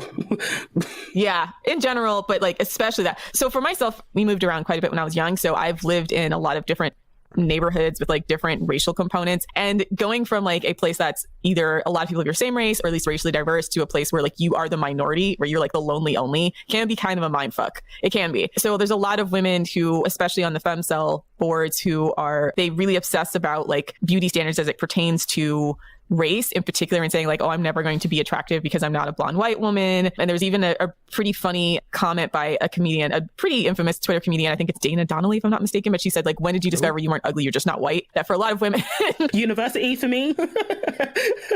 So for a lot of women, like if you're in a country where you are the minority and you're not, like that's another situation where you stand out, right? Like you are somewhere that's outside, so far outside of the norm that it's noticeable, which may cause you to be bullied or at least make you feel really, really insecure. This is why I'm on the boat that representation actually really matters. And I think Gen Z's very lucky because of the internet now, that like you can go online and see other people who look like you and create a beauty standard that's realistic for yourself. So you're not so like reliant on the beauty standards of the people in your immediate vicinity. Because if you try to look like someone you're not, like you're just going to end up frustrating yourself and like feeling feeling like, well, I don't look like this type of person. I don't look like this. I'm a racial minority and I can't live up to this standard. And therefore I'm ugly, which is going to make you feel bad. And that's exactly what I did. Like when I started going to uni and I started having my own money, I just followed a bunch of content creators that looked similar to me. And I just looked at the way they dressed, what worked for them, what didn't work for them as well. And just essentially curated like my own style based off women who looked like me and had a similar body shape as well. And also that's a life hack. It's probably a good idea, yeah. As well. So when you're shopping online, if you clothes shop online, try and look for models who basically look similar to you, because those are the clothes that will fit you best. If it's being, for example, modeled by a tall, skinny white woman and you're not that, do they even do that anymore? Tall, skinny white models? It's going to look different. And that's where you see those TikToks or those,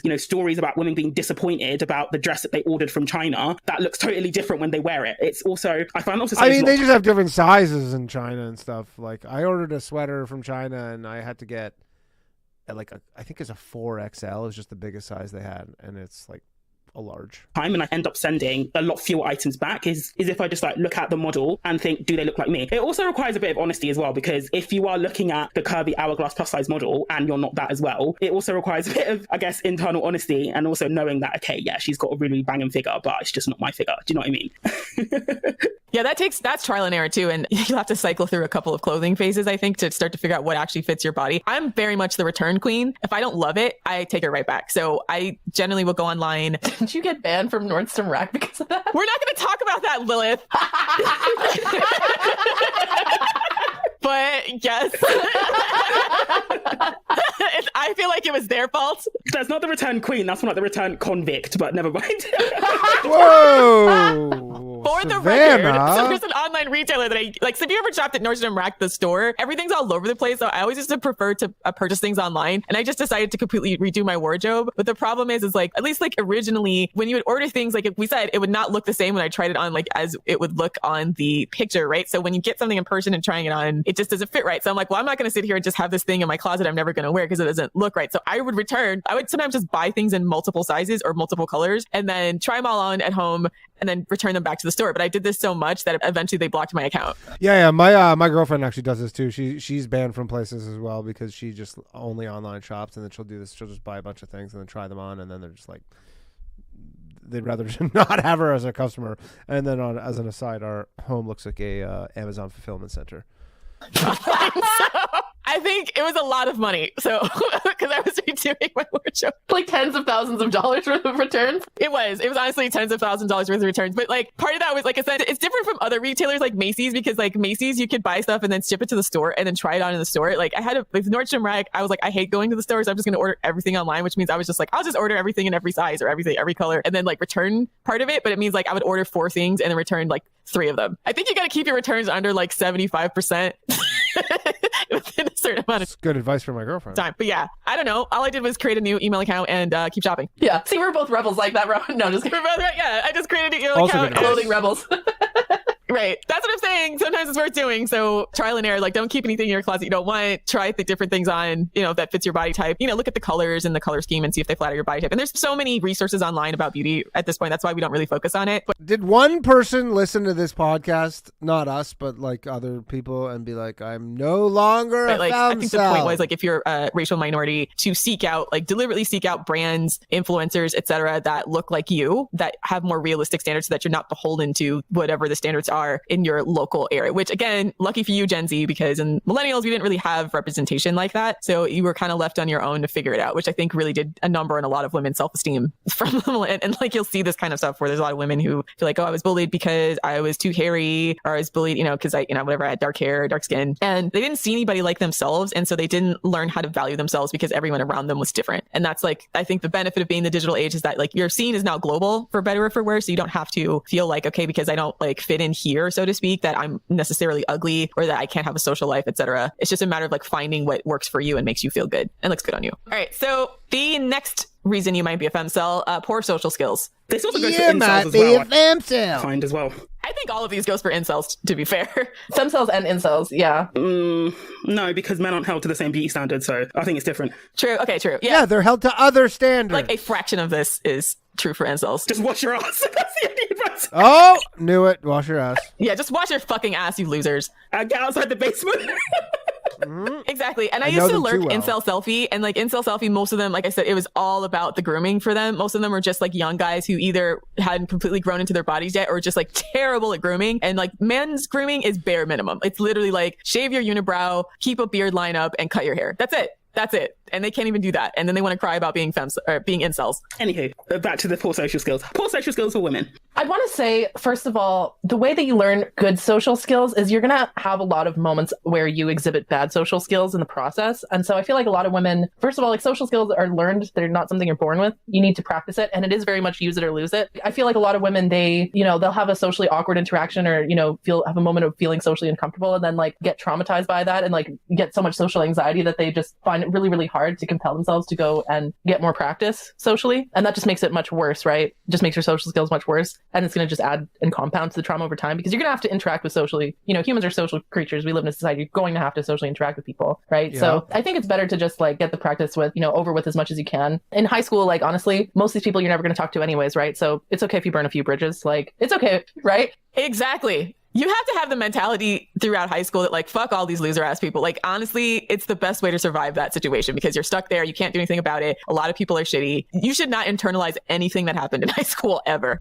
Good call. And honestly, like, that literally the day you graduate is going to be the last time you see 99.99% of them anyway. Yeah. So I don't know, just go out there, socially interact with people. If you have I have a lot of like socially awkward moments in high school that, I cringe about years later. And probably the people there don't remember me or don't remember that moment at all. But I don't let that stop me. I still go out there. I still talk to people and like, I don't know how to say this. Like practice makes perfect. Just fucking do it, even if it's hard. That's all I have to say. I mean, to be fair, speaking as an introvert, it can be a cycle of almost like self-fulfilling prophecy. So if you have a bad interaction, that will actually make you want to retreat. It's not always just a case of just, pick yourself up and try again. But what I would say as an introvert and what helped me is just to find your tribe of people. It doesn't have to be a huge crowd of people because I remember when I went to the Fats. That's like what we said earlier. Move to a place where your tribe is. What do you call the education period when you're like 16 to 18 in the US or Canada? What do you call that? Is that still high school?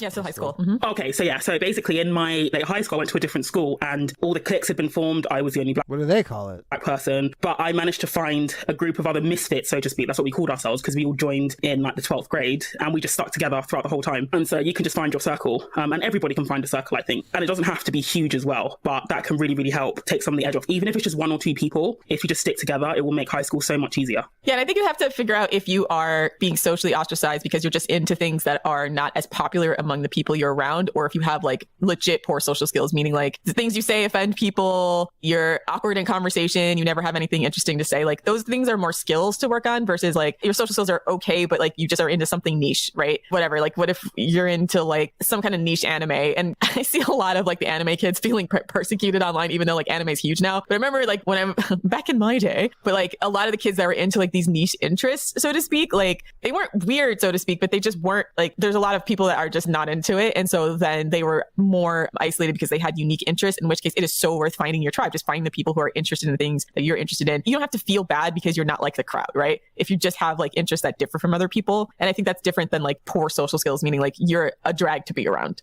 I almost want to be the devil's advocate to this section just because, like, yes, it is important to find your tribe, but I think you also need to look at your tribe and ask yourself, like, is this a tribe that I still don't get this. Yeah, why are they talking about high school? Like, what does that have to do with femcells? Femcells are not in high school, are they? want to be socialized by? Because too often I meet, like, yeah, if you're a weird kid and you hang out with all the other weird kids, and I know in past episodes I've said, like, even if you're a misfit, hang out with other misfits, like, you're stronger together. And that is true. I would caution you being overly reliant on the misfit crowd because they're going to make you more socially incompetent. If you're like in one of those groups where there's like in-group lingo that only that group understands, you still need to be able to communicate with normies. Yeah, I would say find your tribe, but also, yeah, learn how to communicate with normal people. Like, I mean, like, when I say misfit, I don't mean people. I think you're talking about something that's quite extreme. I'm not saying people. I'm talking about like the blue-haired, like I'm Librasexual, like, and all the weird queer kids on TikTok who reinforce each other's weirdness, and then they go out into society and realize that society's not like this, and they're traumatized by the fact the real world isn't like their, socially weird in-group. And there's another thing you don't really understand in high school is that you don't actually have to be that different before you're marked as different. So, for example, in terms of the group I eventually formed, a lot of them were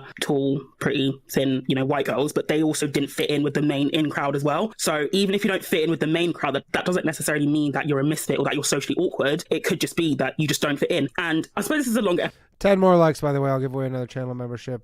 This episode is going to be done pretty soon. Episode as well, but I sort of almost feel like this like drive towards inclusivity is almost a backward step because people naturally form groups as humans, and that's not necessarily a bad thing. But we get pushed in this whole everyone has to accept everybody, has to be everybody's friend. Like in, for example, sports days in the UK, everybody gets a medal, even if you come like 300. Oh, here we go, Savannah. Savannah's going full boomer right now, being like, these kids and their fucking participation trophies. Place, like for example, and it's like it doesn't have to be that way. It's perfectly okay to not fit in with the main group. That it's not necessarily an indictment on you as a person, but it's just sometimes them's the breaks, basically, and it's fine. I mean, it's not a problem. Like for myself, I didn't realize this until later when I started recounting like all of my closest friendships, but so many of my closest friends had immigrant parents. I had an extremely racially diverse group of friends, but the thing that actually was a common thread is that all of us were first gen. Mm-hmm. So at least like we had an immigrant parent. And so like I almost feel like we gravitated towards each other because we had certain mindsets at looking at things, even though we came like our parents came from vastly different countries. Similar experience. So even something like that, where like, okay, you're a white person, but you're an immigrant, right? Or your parents are an immigrant, and that's enough to sometimes get you, or even if you grew up in a different part of the country or you went to a different sort of school like that, you know, that can be enough to take you outside of the in-group. Again, that's nothing to do with you as a person. It's just how it is sometimes.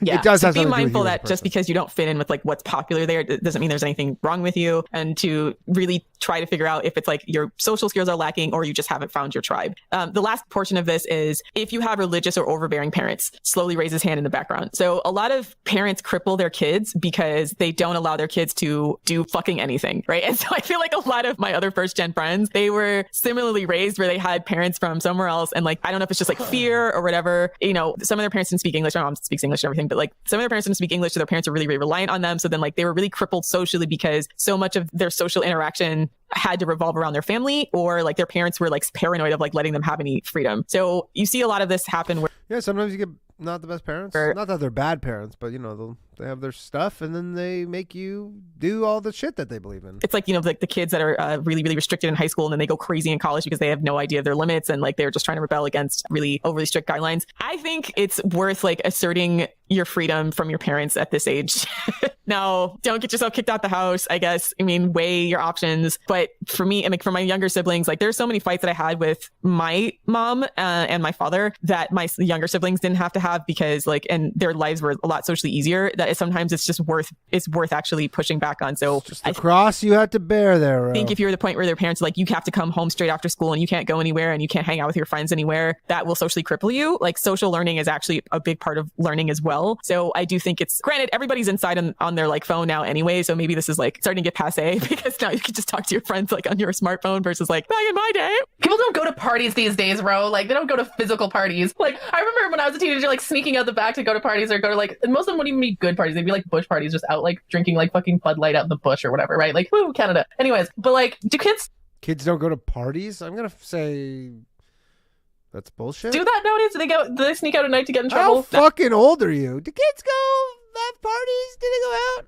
I don't know. I think more kids should do that, honestly. I support small acts of rebellion. Like, don't do anything stupid. Don't like drive drunk or try to do like, don't get yourself in trouble. But like, you know, I did little small acts of rebellion, even though my parents are really religious. Like I told you, we used to go to the teen clubs. So go to the teen clubs dressed up in all my body glitter and grind on random strangers. But listen, we did the whole thing. I used to do the whole thing with my friends where like you say, I'm sleeping over that person's house and they say they're sleeping over your house. Oh my God. I did that with my friend once. And then my dad literally like drove past as I was like on my way to a party one time. So it was like definitely a low moment for me. Definitely like one of the most embarrassing moments. Like, me and my friend lied for each other. And then I was like walking to this party. My dad fucking drives by and he's like, was that Lilith? And he picks me up. Oh man, I was toast. It was fun. Small acts of rebellion against like overbearing parents, and understand if they are overbearing, it's a them issue, right? So like small acts to get yourself some social experience is worth doing. So much of like why, and I feel bad even having this conversation because when you talk about like what's quote unquote wrong with femcells, a lot of times it's their parents, right? Like, and it's always the parent, never incels. Incels, I've never heard one time be like, those incels, you know whose fault is those incels? It's the parents' fault. It's out of your control. So basically we're trying to teach people who are starting behind the 8 ball as far as like their social skills, their grooming, their ability to find their tribe, and like what to do in an environment where you don't have a lot of control, and then how to start to exert control so that when you do become an adult, you have the freedom to make these other choices that can vastly improve your quality of life, and you know how to. Yes, you should rebel against your overbearing parents. I know for a lot of people that is like scary and it's intimidating, especially if your parents are like abusive. That can be very, very, very tough. A piece of advice I've been wanting to share that's like kind of related to this. Might be shoehorning a little bit, but I'm going to be bringing it up in the future, in a future episode, which is like one of the lessons I've learned from my abusers is to never back down. And in fact, like if someone's giving you a hard time for something, don't acquiesce. You should double down. This is something that I feel like, you know, I don't think it's inherently abusive, but it is something that abusers do tend to do, which is like, you know, if they don't like something that you're doing, they'll like punish you for it essentially by, or, you know, if you voice like discontent to the abuser, they'll like be extra harsh on you to like make you think twice about bringing it up with them again. Like as soon as I learned as a kid that like I could make it costly for my parents to punish me, that was like a game for me. That was like, that's interesting. Like learning independence. That was like how I learned independence basically. So like my parents, for example, they're narcissists. They care a lot about public image. And so one of the ways that I got my parents to like stop oppressing me so much is basically by like threatening to like expose them and like doing like little acts of like public humiliation. Like if my grandma tried to take me to church, I'd like scream and like cry and like really humiliate them. My grandma tried to beat me and I would just scream harder. Okay. Like, and I would humiliate them. I'd be like, my grandma's abusive. She's beating me. And like, again, public humiliation, like that would discourage them from doing that more. Right. So, you know, if your parents are oppressing you, like find out what's important to your parents, whether it's like their public image or like whatever, and threaten them with that. And I think that's my message to kids out there. Play power moves on your kids, on your parents. And honestly, like, and for the kids diabolical, that like that's really, really dangerous and they can't do that because there's like actually real risk involved, then it's important to recognize that you're kids will like really get the shit kicked out of them. That kind of environment and to prepare yourself for the reality that you should, as soon as possible, move away. Yeah, like if you think your parents might kill you for disobeying you, like if you live in a family where like honor killing is a possibility, then yeah, okay. Yeah. My parents are dysfunctional as fuck and they've called the police on me because I didn't go to church. So my mom also called the police on me. I had to talk to a police officer. You can call the police because your kid won't go to church? About why I wouldn't go to church. Yes. About why they go to church. I'm actually surprised a police officer actually came out. If that was the UK, they would just say that's a civil matter and just hang up. Like legit. No, they would come and they would talk to me and be like, well, I don't know. I feel like the cops themselves were like semi-rolling their eyes at my parents when they came. And my parents were separated by the time. So like they each called the cops on me separately for not going to church, which was like the wildest shit. The police here wouldn't even come out though. Like that's not a crime. Like no crime's been committed by not going. That's so America's just weird. Like I cannot imagine calling a police officer for somebody not going to church and them coming out. My mom also called the police on me, but it was when I had snuck out to go to a party and actually it was like to see my boyfriend at the time. My mom like locked me out. She like changed the locks while I was gone so that I couldn't get back in. So I tried sneaking out like in through my bedroom window. And then she called the police saying like, oh, someone's trying to break into my house. And so the police come like thinking this is like changed the locks while you were out? Like a break and enter. And they find it's just the teenage daughter. And my mom people really do that? They change the locks? That's kind of like a bit of a job. Used to let me back in as like a weird power move. And they're just like, ma'am, it's illegal to like abandon your minor daughter. Do we need to call child protection services or something like that? Right. So fine. This girl who I've told the story before, but this girl who went to my high school, who was one of Paul Bernardo's victims, if people know Paul Bernardo from Canada. And literally her mom was like, she went out for the night. She was in high school and her mom's like, if you're not home by 10 o'clock, like don't bother coming home. And then she came home after 10 and her mom locked her out. Then she went wandering around and got picked up and killed. Find out if your parents are really oppressing you, like find out their weak points. If your parents are mentally unstable, like use that against them actually. The mental instability can make them seem crazy to other people, especially other authority figures. Like, you know, the counselors at the school, for example, had my parents figured out. You know, like I know it can be really scary if your parents are mentally unstable, you know, it can make their behavior more erratic and more scary and potentially more violent, but also understand that that's a weakness in its own way. It's either that or basically gray rock your entire high school experience and just prep for the idea that like you're going to be miserable for that entire 4 years until you have the ability to move away from your parents and the environment you're in. Especially for parents that are embarrassing, right? Like if you have a parent that's got a problem of some sort, that can also be a social liability. Yeah, and you're getting teased for it. Yeah, that can also be a social liability. Like I'm a big proponent of moving away from wherever you grew up if there's like trauma involved there. Because I think just the perspective of moving somewhere else will help you to heal as well as like realize like you're not limited by the circumstances you grew up in. If your parents are suffering from, I mean, I've had relatives that like had like very public episodes. It's embarrassing, right? And like it's one of those things where I was like, okay, I could stay here and suffer the embarrassment of like having family issues, or I could just move somewhere else and kind of wash my hands of it and be judged solely by myself, right? Rather than like how the community perceives my family because of certain members. So I'm still team move the fuck away and go find a place that's better suited for your self-esteem. Okay, so the last two issues are more social issues when it comes to dealing with friendships and then dealing with relationships. Oh, we're almost done here.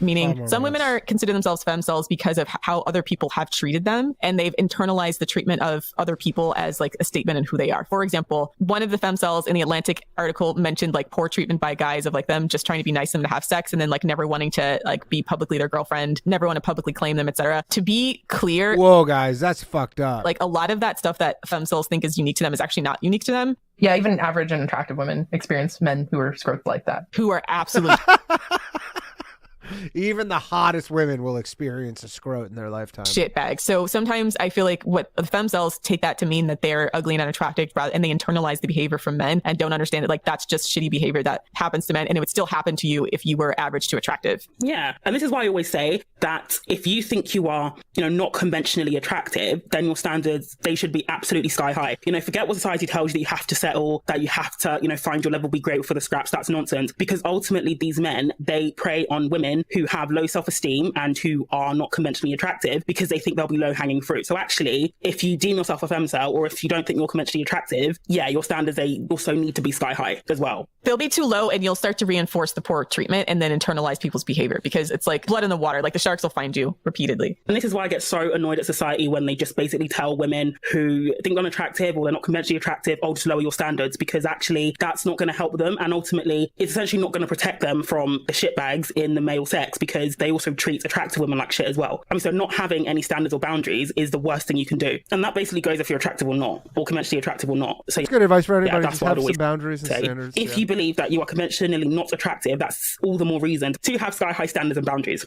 Yeah, don't make the mistake of being like, oh, I'm ugly, therefore I should accept like poor treatment from men. Because yeah, that just creates a endless negative feedback loop that just reinforces the idea that you're, it's acceptable to be treated badly by men, or that it's something that you have to put up with, which you don't. And you also don't have to date men you don't find attractive either. That's another thing as well. You are also allowed to have your own physical standards for men. And don't internalize it. The other thing I saw... That seems to be kind of the problem for a lot of people, men and women, is that they have their standards are too high. They're like, but in reality, they're just not.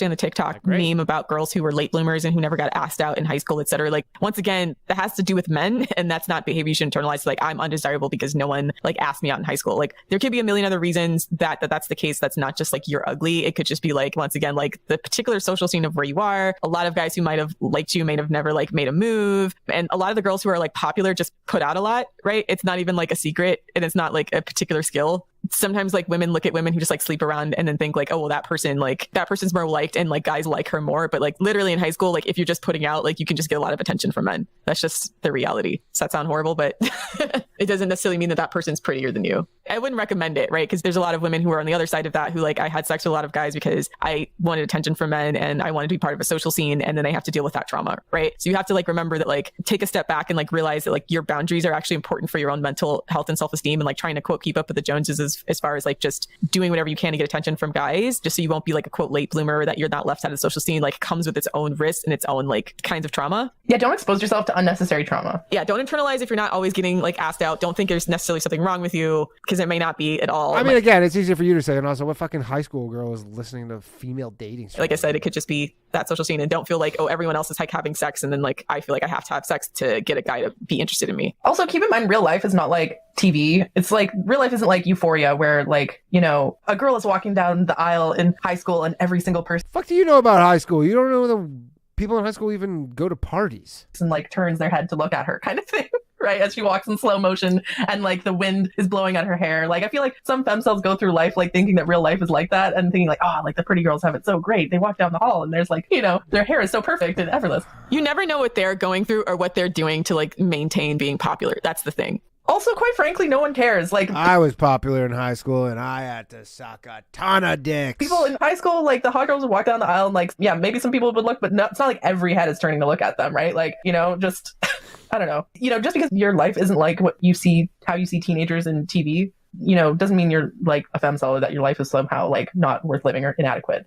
Yeah, exactly. I think that's the tough part. Hollywood really does a number on people because it sets up these expectations and these hierarchies that are not necessarily true to life. Be the main character in your own story. The other side of that is female relational aggression. So don't internalize it if you have a shitty friend group. If they try to make you the quote duff, which is the... Finally, it's women's fault. It's only taken us 70 episodes, 71 You designated episodes. Ugly fat friend, if you've ever heard of that acronym. Some women are kind of they have poor self-esteem, so they go out of their way to go with women they think aren't sexual threats. And so they'll purposely do things to kind of undermine your self-esteem. And even if you are as attractive as them, they'll just keep doing that and try to make you feel unattractive because they have poor self-esteem. So a lot of women who I feel are femcells or have low self-esteem, they actually just have shitty friends. friends that don't like make you feel good about yourself, but friends that go out of their way to make you feel bad about yourself, so that you think like, we're going out and I'm not getting attention, or I'm not like one of the more popular girls, but it's really because of like your low self-esteem is being broadcasted because your friend is constantly treating you like shit. In which case, once again, that comes down to recognizing a social situation that's going to be happy and good for you, and then moving on from that kind of friendship. That kind of just moving to a red state where there's more fat people. Friendship is toxic and will make you feel like a femcel. Yeah, I think that is an often understated and isn't even necessarily about your looks again as well, why they target you. Some women also, you know, I like to call it befriending downwards as well. If they just perceive any aspect of your life to be beneath them, and that can be in terms of career, that can be in terms of your background. It's not necessarily, again, the way you look. And the common theme I find with femcels is that they tend to attribute everything about the way they're treated to just the way they look. And it's often a lot deeper than that. And in a lot of cases, sometimes it's just nothing to do with them. There's also shitty people as well. And yeah, friends can be a huge part of that. And you see that the most, like, if you've ever seen a woman who has lost a substantial amount of weight, myself included, even the way your friends treat you is really, really different. Or your so-called friends treat you is really different. Like, they start actually seeing you as almost like a sexual threat. I remember I was out, like, going out with a friend after I'd lost quite a bit of weight, and this guy, he was really rude, to be fair, but he literally pushed one of my old friends out of the way to come up to me and actually say, "Oh my gosh, you are so gorgeous." And I was a bit like, "Can you fuck off?" And I walked away. But then afterwards, my friend said something which I thought was a bit of a backhanded comment, and she was like, "Oh well, you know, if what did she say? I think it was something like, it's only because I didn't make an effort that you didn't say it to me as well." And I was a bit like, okay. So yeah, do watch out for that as well. Yes. So that's the show. Let us know what you think on our website in the weekly thread on thefemaledatingstrategy.com. If you're a femcel, did you find any of this advice helpful? No. Do you think any of these things are actionable? And let's let us know. Like, let us know your experience with feeling like, you know, you're unattractive and how that affects your dating life as well as your overall quality of life. Yeah. So check us out there. As always, you can check out our bonus content. All right, that's been the episode. Everybody, we banged out 4 episodes. Holy shit, am I exhausted. That was some good stuff, everybody. Thank you again for joining me. For the ones of you that go start to finish, you're fucking psychotic. You are just lunatics, and I appreciate you all. Again, if you want to support everything I do, patreon.com/lowvaluemail. You'll get access to the audio of these episodes a week earlier, yada, yada, yada, all the stuff. Buy a shirt, by the way. You want a shirt? We have shirts, lowvaluemail.com. We got a bunch of stuff on there. All right. We're going to have our boy Chad play us out with the credits. I will see you. We're back this Tuesday with a new episode of Low Value Mail, Wednesday with the Bathhouse, but not on Sunday. We will be 2 weeks before a new episode of Female Dating Strategy because I will be in sunny Florida. Peace out, everybody. Have a good rest of your Sunday night. Play us out, Chad!